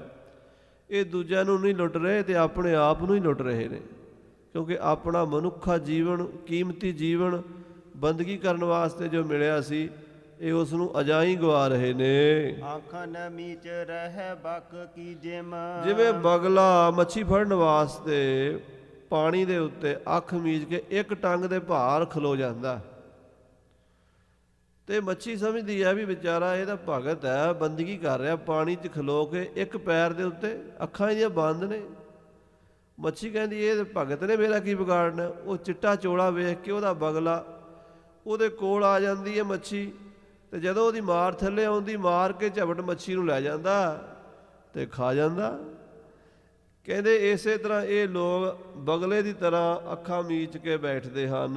ਲੋਗਨ ਏਕ ਪਰਪੰਚ ਦਿਖਾਇਓ। ਲੋਕਾਂ ਨੇ ਭੋਲਿਆ ਲੋਕਾਂ ਨੂੰ ਠੱਗਣ ਲਈ ਪਰਪੰਚ ਬਣਾਇਆ ਹੋਇਆ, ਧਰਮ ਦੇ ਨਾਂ ਤੇ ਠੱਗੀ ਵੱਜ ਰਹੀ ਹੈ। ਨਿਆਤ ਫਿਰਿਓ ਸਿਰ ਬੱਧਕ ਜਿਉ। ਔਰ ਸਿਰ ਇੱਦਾਂ ਝੁਕਾਉਂਦੇ ਨੇ, ਇੱਦਾਂ ਕਰਕੇ ਬਾਬਾ ਜੀ, ਭਾਈ ਸਾਹਿਬ ਜੀ, ਸੰਤ ਜੀ, ਆਹ ਬੜੇ ਪਿਆਰ ਨਾਲ ਆਓ ਜੀ, ਜੀ ਆਇਆਂ ਨੂੰ ਜੀ, ਪੈਰੀ ਹੱਥ ਲਾਉਂਦੇ, ਗੋਡੀ ਹੱਥ ਲਾਉਂਦੇ, ਜਿਵੇਂ ਸ਼ਿਕਾਰੀ। ਸਤਿਗੁਰੂ ਜੀ ਦੇ ਬਚਨ ਨੇ ਆਸਾ ਦੀ ਵਾਰ ਵਿੱਚ, ਸੀਸ ਨਿਵਾਇਆ ਕਿਆ ਥੀਆ ਜਰੂ ਤੇ ਕਸੁੱਧੇ ਜਾਹੇ। ਸਿਰ ਨਿਵਾਉਣ ਨਾਲ ਕੀ ਹੋਣਾ? ਮਹਾਰਾਜ ਕਹਿੰਦੇ ਸੀਸ ਤਾਂ ਉਹ ਵੀ ਸ਼ਿਕਾਰੀ ਜਿਹੜਾ ਜਿਉਂ ਹੰਤਾ ਮਿਰਗਾ ਹੈ, ਮਿਰਗ ਨੂੰ ਮਾਰਨ ਵਾਲਾ ਹਿਰਨ ਦਾ ਸ਼ਿਕਾਰੀ, ਉਹ ਕੀ ਕਰਦਾ? ਉਹ ਇੱਦਾਂ ਕਰਕੇ ਨੀਵਾਂ ਹੋ ਕੇ ਤੀਰ ਮਾਰਦਾ, ਵੀ ਉਹਨੂੰ ਹੁੰਦਾ ਵੀ ਜਿਵੇਂ ਉੱਚਾ ਹੋਵਾਂਗੇ ਤੇ ਹਿਰਨ ਦੇਖ ਲੇਗਾ ਵੀ ਮੈਨੂੰ ਕੋਈ ਮਾਰਨ ਲੱਗਾ। ਝਾੜੀਆਂ ਦੇ ਓਹਲੇ ਹੋ ਕੇ ਸਿਰ ਨੀਵਾਂ ਕਰਕੇ ਨਿਸ਼ਾਨਾ ਮਾਰਦਾ, ਪਰ ਉਹਦਾ ਸਿਰ ਨੀਵਾਂ ਨਿਮਰਤਾ ਨਾਲ ਨਹੀਂ ਹੁੰਦਾ, ਠੱਗੀ ਨਾਲ ਹੁੰਦਾ, ਬੇਈਮਾਨੀ ਹੁੰਦੀ, ਧੋਖਾ ਹੁੰਦਾ ਵੀ ਮੈਂ ਸਿਰ ਨੀਵਾਂ ਕਰਕੇ ਅਗਲੇ ਦੀ ਜਾਨ ਲੈਣੀ ਹੈ। ਇੱਦਾਂ ਇਹ ਸ਼ਿਕਾਰੀ ਬਣੇ ਹੋਏ ਨੇ, ਸੰਤਾਂ ਮਹਾਂਪੁਰਸ਼ਾਂ ਦੇ ਭੇਸ ਵਿੱਚ ਗਰੀਬਾਂ ਨੂੰ ਲੁੱਟਦੇ ਨੇ। ਨਿਆਤ ਫਿਰਿਓ ਸਿਰ ਬੱਧਕ ਜਿਉ, ਕਹਿੰਦੇ ਸ਼ਿਕਾਰੀ ਦੀ ਤਰ੍ਹਾਂ ਸਿਰ ਝੁਕਾਉਂਦੇ ਹਨ। ਅਸ ਧਿਆਨ ਬੇਲੋਕ ਬੇਡਾਲ ਲੱਜਾਇਓ। ਧਿਆਨ ਇਹੋ ਜਿਹਾ ਲਾਉਂਦੇ, ਇਹਨਾਂ ਦੇ ਧਿਆਨ ਨੂੰ ਵੇਖ ਕੇ ਤੇ ਬਿੱਲਾ ਵੀ ਕਹਿੰਦੇ ਸ਼ਰਮਿੰਦਾ ਹੋ ਜੇ। ਬਿੱਲਾ ਵੀ ਧਿਆਨ ਲਾ ਕੇ ਬੈਠਾ ਹੁੰਦਾ ਹੈ, ਸ਼ਿਕਾਰ ਨਿਕਲੇਗਾ ਤੇ ਝੜਪ ਮਾਰ ਲੇਗਾ। ਬਿੱਲੀ ਵੀ ਕਈ ਵਾਰ ਅੱਖਾਂ ਮੀਚ ਕੇ ਬੈਠੀ ਰਹਿੰਦੀ ਹੈ, ਹਿਲਦੀ ਨਹੀਂ, ਸਾਹ ਨਹੀਂ ਲੈਂਦੀ, ਜਦੋਂ ਚੂਹਾ ਨਿਕਲਦਾ ਝੜਪ ਕਰਕੇ ਖਾ ਜਾਂਦੀ ਹੈ। ਕਹਿੰਦੇ ਇਹਨਾਂ ਧਿਆਨੀਆਂ ਦਾ ਧਿਆਨ ਵੇਖ ਕੇ ਤਾਂ ਬਿੱਲੇ ਨੂੰ ਵੀ ਸ਼ਰਮ ਆ ਜਾਂਦੀ, ਮੇਰੇ ਤੋਂ ਵੀ ਗਾਹ ਲੰਘੇ ਹੋਏ ਨੇ। ਆਸ ਧਿਆਨ ਬੇਲੋਕ, ਇਹਨਾਂ ਧਿਆਨ ਦੇ ਕੇ ਬਿਡਾਲ ਕਹਿੰਦੇ ਬਿੱਲਾ, ਬਿੱਲੀ ਨਾਲੋਂ ਵੱਡਾ ਹੁੰਦਾ। ਉਹ ਜਿਹੜਾ ਬਾਗੜ ਬਿੱਲਾ ਕਹਿੰਦੇ ਆਪਾਂ ਖੇਤਾਂ 'ਚ ਹੁੰਦਾ, ਉਹ ਬੰਦੇ ਨੂੰ ਵੀ ਪੈ ਜਾਂਦਾ ਬਾਗੜ ਬਿੱਲਾ। ਕਹਿੰਦੇ ਬਾਗੜ ਬਿੱਲਾ ਵੀ ਸ਼ਰਮਿੰਦਾ ਹੁੰਦਾ ਇਹੋ ਜਿਹੇ ਬੰਦਿਆਂ ਨੂੰ ਵੇਖ ਕੇ। ਲਾਗ ਫਿਰਿਓ ਧਨ ਆਸ ਜਿਤੈ ਤਿਤ। ਜਿੱਧਰ ਵੀ ਜਾਂਦੇ ਨੇ ਆਸਾ ਧਨ ਦੀ ਹੀ ਹੁੰਦੀ ਹੈ, ਪੈਸੇ ਦੀ ਹੁੰਦੀ ਵੀ ਇੱਥੋਂ ਵੀ ਪੈਸਾ ਕਮਾਈਏ, ਇੱਥੋਂ ਵੀ ਪੈਸਾ ਕਮਾਈਏ, ਇੱਥੋਂ ਵੀ ਜਿੱਦਾਂ ਵੀ ਹੋਵੇ ਕੁੰਡੀ ਪੈਸੇ ਨੂੰ ਹੀ ਪਾਣੀ ਹੈ, ਪੈਸਾ ਹੀ ਕਮਾਉਣਾ ਹੈ। ਲੋਗ ਗਇਓ ਪਰ ਲੋਗ ਗਵਾਇਓ। ਇਹੋ ਜਿਹੇ ਲੋਕਾਂ ਦਾ ਲੋਕ ਵੀ ਗਿਆ ਤੇ ਪਰਲੋਕ ਵੀ ਗਿਆ। ਇਹ ਸੰਸਾਰ ਦੇ ਵਿੱਚ ਵੀ ਸ਼ਾਂਤੀ ਉਹਨਾਂ ਨੂੰ ਨਹੀਂ ਮਿਲਦੀ ਤੇ ਪਰਲੋਕ ਵਿੱਚ ਵੀ ਜਮਾਂ ਦੇ ਡੰਡੇ ਪੈਂਦੇ ਹਨ। ਸ੍ਰੀ ਭਗਵੰਤ ਭਜਿਓ ਨਾ ਅਰੇ ਜੜ। ਮਹਾਰਾਜ ਕਹਿੰਦੇ ਇਹ ਮੂਰਖ, ਸ੍ਰੀ ਭਗਵੰਤ ਪਰਮੇਸ਼ਰ ਵਾਹਿਗੁਰੂ ਦਾ ਤੂੰ ਭਜਨ ਨਹੀਂ ਕੀਤਾ, ਉਹਦਾ ਸਿਮਰਨ ਨਹੀਂ ਕੀਤਾ। ਧਾਮ ਕੇ ਕਾਮ ਕਹਾ ਉਰ ਜਾਇਓ। ਇਹ ਝੂਠੇ ਕੰਮਾਂ ਕਾਰਾਂ ਦੇ ਵਿੱਚ, ਘਰਾਂ ਦੇ ਵੀ ਆ ਮੈਂ ਕੰਮ ਆ ਵੀ ਕਰ ਲਵਾਂ, ਮੇਰਾ ਕਾਰੋਬਾਰ ਆ ਵੀ ਚੱਲ ਜਾਵੇ, ਇੱਦਾਂ ਕਰ ਲਵਾਂ, ਉੱਦਾਂ ਕਰ ਲਵਾਂ, ਸਾਰੀ ਜ਼ਿੰਦਗੀ ਲੰਘਾ ਦਿੱਤੀ, ਉਲਝਿਆ ਹੀ ਰਿਹਾ ਹੈ। ਫੋਕਟ ਕਰਮ ਦ੍ਰਿੜਾਤ ਕਹਾ। ਮਹਾਰਾਜ ਕਹਿੰਦੇ ਤੂੰ ਲੋਕਾਂ ਨੂੰ ਫੋਕਟ ਕਰਮਾਂ 'ਚ ਲਾਇਆ, ਨਾਮ ਦੀ ਜਾਚ ਨਹੀਂ ਦੱਸਦਾ, ਆਪਣੀ ਪੂਜਾ ਕਰਾਉਣ ਲਈ ਫੋਕਟ ਕਰਮ ਦ੍ਰਿੜਾਉਂਦਾ ਫਿਰਦਾ ਹੈ। ਇਨ ਲੋਗਨ ਕੋ ਕੋਈ ਕਾਮ ਨਾ ਹੈ। ਇਹਨਾਂ ਲੋਕਾਂ ਨੂੰ ਤਾਂ ਫੋਕਟ ਕਰਮਾਂ 'ਚ ਲਾ ਰਿਹਾ ਹੈ, ਉਹ ਫੋਕਟ ਕਰਮ ਇਹਨਾਂ ਦੇ ਕੰਮ ਆਉਣੇ ਕੋਈ ਨਹੀਂ, ਇਹਨਾਂ ਦਾ ਕੱਖ ਨਹੀਂ ਸੁਧਰਨਾ, ਨਾ ਤੇਰਾ ਬਣਨਾ ਕੁਝ, ਨਾ ਇਹਨਾਂ ਦਾ। ਫੋਕਟ ਕਰਮ ਜਿਹੜੇ ਬੇਕਾਰ ਕਰਮ ਹਨ, ਬੰਦਗੀ ਤੋਂ ਬਿਨਾਂ ਜਿਹੜੇ ਬਾਕੀ ਕਰਮ ਹਨ ਸਾਰੇ ਫੋਕਟ ਹਨ। ਭਾਜਤ ਕਾ ਧਨ ਇਹ ਹੇਤ ਅਰੇ। ਇਹ ਮੂਰਖ ਬੰਦੇ, ਤੂੰ ਪੈਸੇ ਦੇ ਵਾਸਤੇ, ਧਨ ਦੇ ਵਾਸਤੇ ਕਿੱਥੇ ਭਜਦਾ ਫਿਰਦਾ ਹੈ। ਜਮ ਕਿੰਕਰ ਤੇ ਨਹਿ ਭਾਜਨ ਪਹਿ। ਜਦੋਂ ਜੰਮ ਆ ਗਈ ਤੈਨੂੰ ਭੱਜਣ ਨਹੀਂ ਦੇਣਗੇ, ਜਮਾਂ ਤੋਂ ਭੱਜ ਕੇ ਫਿਰ ਕਿੱਥੇ ਜਾਏਗਾ। ਪੁੱਤਰਕ ਲਿਤਰਨ ਮਿੱਤਰ ਸਭੈ। ਉਥੇ ਪੁੱਤਰ, ਧੀਆਂ, ਮਿੱਤਰ, ਇਸਤਰੀ, ਜਿੰਨੇ ਤੂੰ ਆਪਣੇ ਸਾਕ ਸੰਬੰਧੀ ਰਿਸ਼ਤੇਦਾਰ ਬਣਾਏ ਹੋਏ ਨੇ। ਉਹਾ ਸਿੱਖ ਸਖਾ ਕੋ ਸਾਖ ਨਾ ਦਹਿ। ਜਦੋਂ ਧਰਮਰਾਜ ਦੀ ਕਚਹਿਰੀ 'ਚ ਤੈਨੂੰ ਫੜ ਕੇ ਲੈ ਜਾਣਗੇ, ਉੱਥੇ ਕੋਈ ਤੇਰੀ ਪਤਨੀ ਨੇ, ਤੇਰੇ ਬੱਚਿਆਂ ਨੇ, ਤੇਰੇ ਮਿੱਤਰਾਂ ਨੇ, ਤੇਰੇ ਗੁਰੂਆਂ ਚੇਲਿਆਂ ਨੇ, ਕਿਸੇ ਨੇ ਤੇਰਾ ਗਵਾਹ ਨਹੀਂ ਬਣਨਾ। ਕਿਸੇ ਨੇ ਨਹੀਂ ਕਹਿਣਾ ਇਹਨੂੰ ਛੱਡ ਦਿਓ ਜੀ, ਇਹ ਬੰਦਾ ਠੀਕ ਹੈ। ਉਹਨਾਂ ਨੇ ਆਖਣਾ ਸਾਡਾ ਖਹਿੜਾ ਛੱਡੋ, ਇਹਨੂੰ ਜਿਵੇਂ ਮਰਜ਼ੀ ਟੰਗੋ, ਇਹਦੇ ਕਰਮ ਇਹਦੇ ਨਾਲ, ਸਾਡੇ ਨਾਲ। ਉੱਥੇ ਕੋਈ ਵੀ ਨਹੀਂ ਬਣੇਗਾ। ਉੱਥੇ ਦਾ ਸਤਨਾਮ ਸ੍ਰੀ ਵਾਹਿਗੁਰੂ ਦਾ ਜਾਪ ਹੀ ਕੰਮ ਆਵੇਗਾ। ਚੇਤ ਰੇ ਚੇਤ ਅਚੇਤ ਮਹਾਪਸ। ਚੇਤ ਰੇ ਚੇਤ ਅਚੇਤ ਮਹਾਪਸ਼ੂ। ਮਹਾਪਸ਼ੂ ਮਹਾ ਅਗਿਆਨੀ ਜੀਵ ਤੁਸ ਵਾਹਿਗੁਰੂ ਪਰਮੇਸ਼ਰ ਨੂੰ ਚੇਤੇ ਕਰ ਲੈ। ਅੰਤ ਕੀ ਬਾਰ ਅਕੇਲੋ ਹੀ ਜੈ ਹੈ। ਅੰਤ ਕੀ ਬਾਰ ਨੂੰ ਤੇ ਇਕੱਲਾ ਹੀ ਜਾਣਾ ਪਵੇਗਾ। ਤੋ ਤਨ ਤਿਆਗਤ ਹੀ ਸੁਨ ਰੇ ਜੜ। ਹੇ ਜੜ, ਹੇ ਮੂਰਖ, ਹੇ ਅਗਿਆਨੀ, ਜਦੋਂ ਤੂੰ ਸਰੀਰ ਛੱਡੇਗਾ, ਅਖੀਰਲਾ ਸਵਈਆ ਮਹਾਰਾਜ ਦਸਮ ਪਾਤਸ਼ਾਹ ਜੀ ਉਚਾਰਨ ਕਰਦੇ 33 ਨੰਬਰ ਦਾ, ਕਹਿੰਦੇ ਜਦੋਂ ਤੂੰ ਸਰੀਰ ਤਿਆਗੇਗਾ, ਪ੍ਰੇਤ ਬਖਾਨ ਤ੍ਰਿਆ ਭਜ ਜੈ ਹੈ। ਉਦੋਂ ਤੇਰੀ ਘਰ ਵਾਲੀ, ਜਿਹਦੇ ਨਾਲ ਤੇਰਾ ਬਹੁਤ ਪ੍ਰੇਮ ਹੈ, ਘਰ ਕੀ ਨਾਰ ਬਹੁਤ ਹਿਤ ਜਾਸਿਓ ਸਦਾ ਰਹਿਤ ਸੰਗ ਲਾਗੀ। ਜਬ ਹੀ ਹੰਸ ਤਜੀ ਇਹ ਕਾਇਆ ਪ੍ਰੇਤ ਪ੍ਰੇਤ ਕਰ ਭਾਗੀ। ਉਹ ਘਰ ਵਾਲੀ ਵੀ ਭੂਤ ਭੂਤ ਕਹਿ ਕੇ ਪਿੱਛੇ ਹਟ ਜਾਏਗੀ। ਜਿਹੜੇ ਸਰੀਰ ਨੂੰ ਲੋਕ ਗਲਵਕੜੀਆਂ ਪਾਉਂਦੇ, ਪਿਆਰ ਕਰਦੇ ਐ, ਜਦੋਂ ਕੋਈ ਚੜ੍ਹਾਈ ਕਰ ਜਾਵੇ ਤੇ ਰਾਤ ਵੀ ਨਹੀਂ ਰੱਖਦੇ। ਜਿਹੜੇ ਘਰ 'ਚ ਰਾਤ ਮੁਰਦਾ ਪਿਆ ਹੋਵੇ, 10 ਘਰ ਗੁਆਂਢੀਆਂ ਦੇ ਨੀਂਦ ਨਹੀਂ ਆਉਂਦੀ ਵੀ ਸੰਸਕਾਰ ਪਤਾ ਨਹੀਂ ਕਦੋਂ ਕਰਨਗੇ। ਉਹਨਾਂ ਨੂੰ ਵਹਿਮ ਹੁੰਦਾ। ਜਿਹੜੇ ਘਰ 'ਚ ਕਮਰੇ 'ਚੋਂ ਮੁਰਦੇ ਨੂੰ ਚੁੱਕ ਕੇ ਲਿਜਾਂਦੇ ਆ, ਉਹਨੂੰ 5 7 20 ਬਾਲਟੀਆਂ ਪਾ ਕੇ ਪਾਣੀ ਨਾਲ ਧੋਂਦੇ ਚੰਗੀ ਤਰ੍ਹਾਂ, ਫਿਰ ਧੂਫਾਂ ਦਿੰਦੇ ਉਹਦੇ 'ਚ ਵੀ ਪਤਾ ਨਹੀਂ ਇਹਦਾ ਕੋਈ ਪ੍ਰੇਤ ਇੱਥੇ ਰਹਿ ਨਾ ਗਿਆ ਹੋਵੇ। ਖੰਡ ਪਾਠ ਵੀ ਉਸੇ ਕਮਰੇ 'ਚ ਰਖਾਉਂਦੇ ਆ ਵੀ ਕਿਤੇ ਕੋਈ ਮਾੜੀ ਮੋਟੀ ਕਸਰ ਮਸਰ ਨਾ ਰਹਿ ਜਾਵੇ, ਸਾਫ਼ ਹੋ ਜਾਵੇ ਕੰਮ। ਮਹਾਰਾਜ ਕਹਿੰਦੇ ਦੇਖ ਲੈ, ਜਿਨ੍ਹਾਂ ਨੂੰ ਤੂੰ ਇੰਨਾ ਪਿਆਰ ਕਰਦਾ ਉਹ ਵੀ ਤੈਨੂੰ ਪ੍ਰੇਤ ਕਰਕੇ ਤਿਆਗ ਦਿੰਦੇ ਹਨ। ਤੋ ਤਨ ਤਿਆਗਤ ਹੀ ਸੋ ਨਰੇ ਜੜ। ਸਰੀਰ ਜਦੋਂ ਤੇਰੀ ਆਤਮਾ ਸਰੀਰ ਨੂੰ ਛੱਡ ਜਾਏਗੀ ਮੂਰਖਾ, ਪ੍ਰੇਤ ਬਖਾਨ ਤ੍ਰਿਆ ਭਜ ਜੈ ਹੈ। ਘਰ ਵਾਲੀ ਪ੍ਰੇਤ ਪ੍ਰੇਤ ਕਹਿ ਕੇ ਭੱਜ ਜਾਏਗੀ। ਪੁੱਤਰ ਕਲਤਰ ਸੋ ਮਿੱਤਰ ਸਖਾ। ਪੁੱਤਰ ਕਲਤਰ, ਪੁੱਤਰ ਧੀਆਂ ਤੇ ਮਿੱਤਰ ਸਖਾ ਜਿੰਨੇ ਵੀ ਹਨ, ਇਹ ਬੇਗ ਨਿਕਾਰ ਹੋ ਆਇਸ ਦੈ ਹੈ। ਇਹਨੂੰ ਛੇਤੀ ਕੱਢੋ।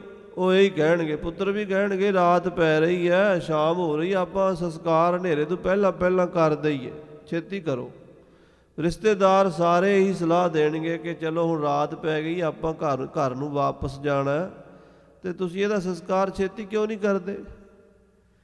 ਦੇਖੋ ਸਾਧ ਸੰਗਤ ਜੀ, ਆਪਣੇ ਪੰਜਾਬ ਵਿੱਚ ਤਾਂ ਮੈਂ ਮਹਿਸੂਸ ਕੀਤੀ ਹੈ ਗੱਲ ਵੀ ਵਿਆਹ ਆਨੰਦ ਕਾਰਜ ਲੇਟ ਹੋ ਜਾਂਦੇ, ਹੋਰ ਸਾਰੇ ਪ੍ਰੋਗਰਾਮ ਲੇਟ ਹੋ ਜਾਂਦੇ, ਸੰਸਕਾਰ ਨਹੀਂ ਕਦੀ ਲੇਟ ਹੁੰਦਾ। ਜਿਹੜਾ ਟਾਈਮ ਦਿੱਤਾ ਹੁੰਦਾ ਨਾ, ਲਗਭਗ ਉਸੇ ਟਾਈਮ ਹੋ ਜਾਂਦਾ। ਚਲੋ ਕੋਈ ਬਹੁਤ ਵੱਡਾ ਬੰਦਾ ਹੋਵੇ, ਉਹਦੇ ਕੋਈ ਉਡੀਕ ਉਡਾਕ ਹੁੰਦੀ ਹੋਵੇ, ਕੋਈ ਵੱਖਰੀ ਗੱਲ ਹੈ, ਪਰ ਦੇਰੀ ਕੋਈ ਨਹੀਂ ਕਰਦੇ। ਇਸ ਕੰਮ 'ਚ ਨਹੀਂ ਦੇਰੀ ਹੁੰਦੀ, ਹੋਰ ਸਾਰੇ ਕੰਮਾਂ 'ਚ ਦੇਰੀ ਹੋ ਜਾਂਦੀ, ਸੰਸਕਾਰ 'ਚ ਦੇਰੀ ਨਹੀਂ। ਮਹਾਰਾਜ ਕਹਿੰਦੇ ਬੇਗ ਨਿਕਾਰੋ, ਛੇਤੀ ਕੱਢੋ, ਛੇਤੀ ਆਇਸ ਦਹਿ, ਇਸ ਤਰ੍ਹਾਂ ਦੀ ਆਗਿਆ ਦਿੰਦੇ ਹਨ। ਭੌਨ ਭੰਡਾਰ ਧਰਾ ਗੜ ਜੇਤਕ। ਭੌਨ ਘਰ-ਬਾਰ ਵਧੀਆ ਕੋਠੀ ਬਣਾਈ ਹੋਈ ਸੀ, ਤੇ ਭੰਡਾਰੇ ਚੰਗੇ ਮਾਇਆ ਦੇ ਖੁੱਲ੍ਹੇ ਗੱਫੇ, ਤੇ ਜ਼ਮੀਨ ਧਰਾ, ਗੜ ਨਾਮ ਹੈ ਕਿਲਿਆਂ ਦਾ।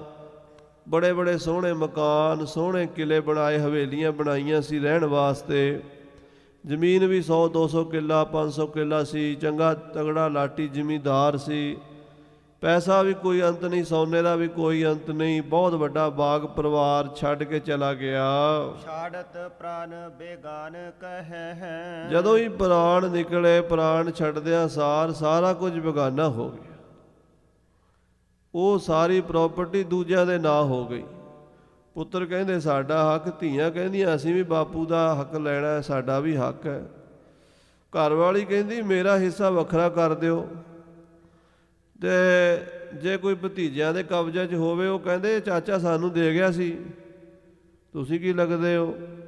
ਤੇ ਇਸ ਤਰ੍ਹਾਂ ਫਿਰ ਜਿਹਦਾ ਕਬਜ਼ਾ ਹੋ ਜੇ ਸਭ, ਉਹ ਇੱਥੋਂ ਤੱਕ ਵੀ ਹੱਥ 'ਚ ਪਾਈ ਹੋਈ ਮੁੰਦਰੀ ਛਾਪ ਛਿੱਲ ਕੇ ਕੱਢ ਲੈਂਦੇ ਆ ਵੀ ਇਹਨੂੰ ਕੀ ਕਰਨਾ ਸਾੜ ਕੇ ਨਾਲ, ਭਾਵੇਂ ਉਂਗਲ ਵੱਢਣੀ ਪੈ ਜੇ, ਛਾਪ ਕੱਢ ਲੈਣੀ ਹੈ, ਮਹਿੰਗੀ ਹੈ। ਮਹਾਰਾਜ ਕਹਿੰਦੇ ਜਿੰਨਾ ਵੀ ਮਾਲ ਧਨ ਜੋੜਿਆ ਸੀ, ਮਾਲ ਧਨ ਜੋੜਿਆ ਸਭ ਭਇਆ ਪਰਾਇਆ, ਸਾਰਾ ਉਦੋਂ ਪਰਾਇਆ ਹੋ ਜਾਂਦਾ ਹੈ। ਚੇਤ ਰੇ ਚੇਤ ਅਚੇਤ ਮਹਾਪਸ।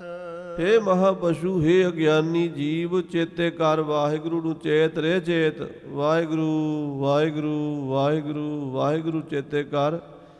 ਹਾਂਜੀ, ਅੰਤ ਕੀ ਬਾਰ ਅਕੇਲੋ ਹੀ ਜੈ ਹੈ। ਅੰਤ ਦੇ ਸਮੇਂ ਤੂੰ ਇਕੱਲਾ ਇਸ ਸੰਸਾਰ ਤੋਂ ਜਾਣਾ ਹੈ। ਇਹ ਸਰੀਰ ਇੱਥੇ ਰਹਿ ਜਾਣਾ ਹੈ।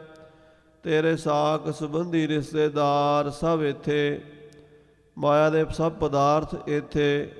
ਸਿਰਫ ਵਾਹਿਗੁਰੂ ਦਾ ਕੀਤਾ ਹੋਇਆ ਭਜਨ ਨਾਲ ਜਾਏਗਾ। ਜਹ ਮਹਾ ਭਿਆਨ ਦੂਤ ਜਮ ਦਲੈ, ਤਹ ਕੇਵਲ ਨਾਮ ਸੰਗ ਤੇਰੇ ਚਲੈ। ਜੈ ਮੁਸ਼ਕਿਲ ਹੋਵੈ ਅਤ ਭਾਰੀ, ਹਰ ਕੋ ਨਾਮ ਖਿਨ ਮਾਹੇ ਉਧਾਰੀ। ਮਹਾਰਾਜ ਦਸਮ ਪਾਤਸ਼ਾਹ ਕਲਗੀਧਰ ਪਿਤਾ ਜੀ ਨੇ ਇਹਨਾਂ 33 ਸਵਈਆਂ ਵਿੱਚ ਪਰਮੇਸ਼ਰ ਵਾਹਿਗੁਰੂ ਦੀ ਉਸਤਤ ਕਰਕੇ ਸਾਨੂੰ ਸਾਰਿਆਂ ਨੂੰ ਉਹਦੀ ਉਸਤਤ ਕਰਨ ਦਾ ਢੰਗ ਦੱਸਿਆ ਹੈ। ਫਿਰ ਮਹਾਰਾਜ ਨੇ ਪਖੰਡ ਕਰਨ ਤੋਂ ਵਰਜਿਆ ਹੈ। ਦਸਵੇਂ ਪਾਤਸ਼ਾਹ ਦੀ ਜਿੰਨੀ ਵੀ ਬਾਣੀ ਪੜ੍ਹ ਲਓ, ਮਹਾਰਾਜ ਕਹਿੰਦੇ ਪਖੰਡ ਨਾ ਕਰੋ ਕਿਸੇ ਤਰ੍ਹਾਂ ਦਾ ਵੀ। ਜਿੱਥੇ ਕਿਸੇ ਤਰ੍ਹਾਂ ਦਾ ਵੀ ਵਿਖਾਵਾ ਪਖੰਡ ਹੈ, ਉੱਥੇ ਸਤਿਗੁਰਾਂ ਦੀ ਖੁਸ਼ੀ ਨਹੀਂ ਹੈ। ਜੋ ਤੁਸੀਂ ਮੂੰਹ ਤੋਂ ਕਹਿੰਦੇ ਹੋ, ਜੋ ਤੁਸੀਂ ਕਰਦੇ ਹੋ, ਪ੍ਰਤੱਖ ਕਹੋ ਤੇ ਕਰੋ। ਇਹ ਨਾ ਹੋਵੇ ਵੀ ਕਰੋ ਕੁਝ ਹੋਰ, ਕਹੋ ਕੁਝ ਹੋਰ, ਐਸਾ ਨਾ ਕਰੋ। ਸੱਚੇ ਪਾਤਸ਼ਾਹ ਮਹਾਰਾਜ ਕਿਸੇ ਧਰਮ ਦੀ ਨਿੰਦਾ ਨਹੀਂ ਕੀਤੀ, ਹਿੰਦੂ ਮੁਸਲਮਾਨ ਜਾਂ ਕਿਸੇ ਧਰਮ ਨਾਲ ਵਿਤਕਰਾ ਨਹੀਂ ਕੀਤਾ। ਮਹਾਰਾਜ ਕਹਿੰਦੇ ਪੂਜਾ ਕਰੋ ਜਾਂ ਨਮਾਜ਼ ਪੜ੍ਹੋ, ਪਰ ਪੜ੍ਹੋ ਸੱਚੇ ਦਿਲ ਨਾਲ। ਜੇ ਨਮਾਜ਼ ਪੜ੍ਹ ਰਹੇ ਹੋ ਤਾਂ ਸੱਚੇ ਦਿਲ ਨਾਲ ਪੜ੍ਹੋ। ਜੇ ਪੂਜਾ ਕਰਨੀ ਹੈ ਤਾਂ ਸੱਚੇ ਦਿਲ ਨਾਲ ਕਰੋ, ਵਿਖਾਵਾ ਨਾ ਕਰੋ ਕਿਸੇ ਗੱਲ ਦਾ। ਅਤੇ ਇਹ ਵੀ ਕਹਿੰਦੇ ਆ ਵੀ ਕਿਸੇ ਚੀਜ਼ ਦਾ ਮਾਣ ਵੀ ਨਾ ਰੱਖੋ, ਕਿਉਂਕਿ ਇੱਥੋਂ ਚਲੇ ਜਾਣਾ ਹੈ, ਛੱਡ ਜਾਣਾ। ਇਹ ਸਾਰੀ ਖੇਡ ਤਮਾਸ਼ਾ ਹੈ। ਸੋ 33 ਸਵਈਆਂ ਦਾ ਸਾਰ ਅੰਸ਼ ਸਾਧ ਸੰਗਤ ਜੀ, ਮਹਾਰਾਜ ਦੀ ਬਾਣੀ ਦਾ ਪੂਰਾ ਅੰਤ ਤਾਂ ਕੋਈ ਨਹੀਂ ਪਾ ਸਕਦਾ। ਜਿਵੇਂ ਮਿਸ਼ਰੀ ਦਾ ਪਹਾੜ ਹੋਵੇ ਨਾ, ਉਹ 'ਤੇ ਕੀੜੀ ਚੜ੍ਹ ਜਾਵੇ, ਉਹ ਮਿਸ਼ਰੀ ਦੇ ਪਹਾੜ ਦਾ ਅੰਤ ਨਹੀਂ ਪਾ ਸਕਦੀ, ਆਪਣਾ ਢਿੱਡ ਭਰਨ ਜੋਗੇ ਮਿੱਠਾ ਖਾ ਸਕਦੀ ਹੈ। ਇੱਦਾਂ ਬਾਣੀ ਦਾ ਅੰਤ ਅਸੀਂ ਨਹੀਂ ਪਾ ਸਕਦੇ, ਆਪਣੇ ਭਲੇ ਲਈ ਵਿਚਾਰ ਕਰ ਸਕਦੇ ਹਾਂ। ਸਤਿਗੁਰੂ ਦਸਵੇਂ ਪਾਤਸ਼ਾਹ ਮਹਾਰਾਜ ਕਲਗੀਧਰ ਆਪ ਪਰਮੇਸ਼ਰ ਦਾ ਅਵਤਾਰ ਹਨ। ਉਹਨਾਂ ਦੀ ਬਾਣੀ ਦਾ ਵਿਚਾਰ ਕਰਕੇ ਅੰਤ ਪਾ ਲੈਣਾ ਸਾਡੇ ਲਈ ਮੁਸ਼ਕਲ ਹੈ, ਅਸੰਭਵ ਹੈ, ਨਾਮੁਮਕਿਨ ਹੈ। ਕੇਵਲ ਭਲੇ ਵਾਸਤੇ ਕਿ ਸਾਡਾ ਕਲਿਆਣ ਹੋਵੇ ਵਿਚਾਰ ਕੀਤੀ ਹੈ। ਪਿਛਲੇ ਲਗਭਗ 13-14 ਦਿਨਾਂ ਤੋਂ ਇਹ ਕਥਾ ਚੱਲ ਰਹੀ ਸੀ, ਅੱਜ ਸੰਪੂਰਨ ਹੋਈ ਹੈ। ਹੁਣ ਗੁਰਪ੍ਰਤਾਪ ਸੂਰਜ ਦੀ ਜੋ ਲੜੀਵਾਰ ਕਥਾ ਇੱਥੇ ਗੁਰੂ ਇਤਿਹਾਸ ਦੀ ਚੱਲਦੀ ਹੈ, ਜਿੰਨੇ ਦਿਨ ਦਾਸ ਹੋਰ ਇੱਥੇ ਹਾਜ਼ਰੀ ਭਰੇਗਾ, ਉਸ ਤੋਂ ਬਾਅਦ ਜਿਵੇਂ ਪ੍ਰਬੰਧਕ ਸਾਹਿਬਾਨਾਂ ਦੇ ਪ੍ਰੋਗਰਾਮ ਹੋਣਗੇ ਉਹ ਚੱਲਣਗੇ। ਸੋ ਦਾਸ ਖਿਮਾ ਦਾ ਜਾਚਕ ਹੈ। ਆਓ ਅਖੀਰਲੀਆਂ ਪੰਕਤੀਆਂ ਸਰਵਣ ਕਰੀਏ ਜੀ। ਭੁਨ ਭੰਡਾਰ ਤਰਾਗੜ ਚੇਤਕ ਛਾੜਤ ਪ੍ਰਾਨ ਬੇਗਾਨ ਕਹੈ ਹੈ। ਚੇਤ ਰੇ ਚੇਤ ਅਚੇਤ ਮਹਾਪਸ਼ੂ ਅੰਤ ਕੀ ਬਾਰ ਅਕੇਲੋ ਹੀ ਜੈ ਹੈ। ਵਾਹਿਗੁਰੂ ਜੀ ਕਾ ਖਾਲਸਾ, ਵਾਹਿਗੁਰੂ ਜੀ ਕੀ ਫਤਿਹ।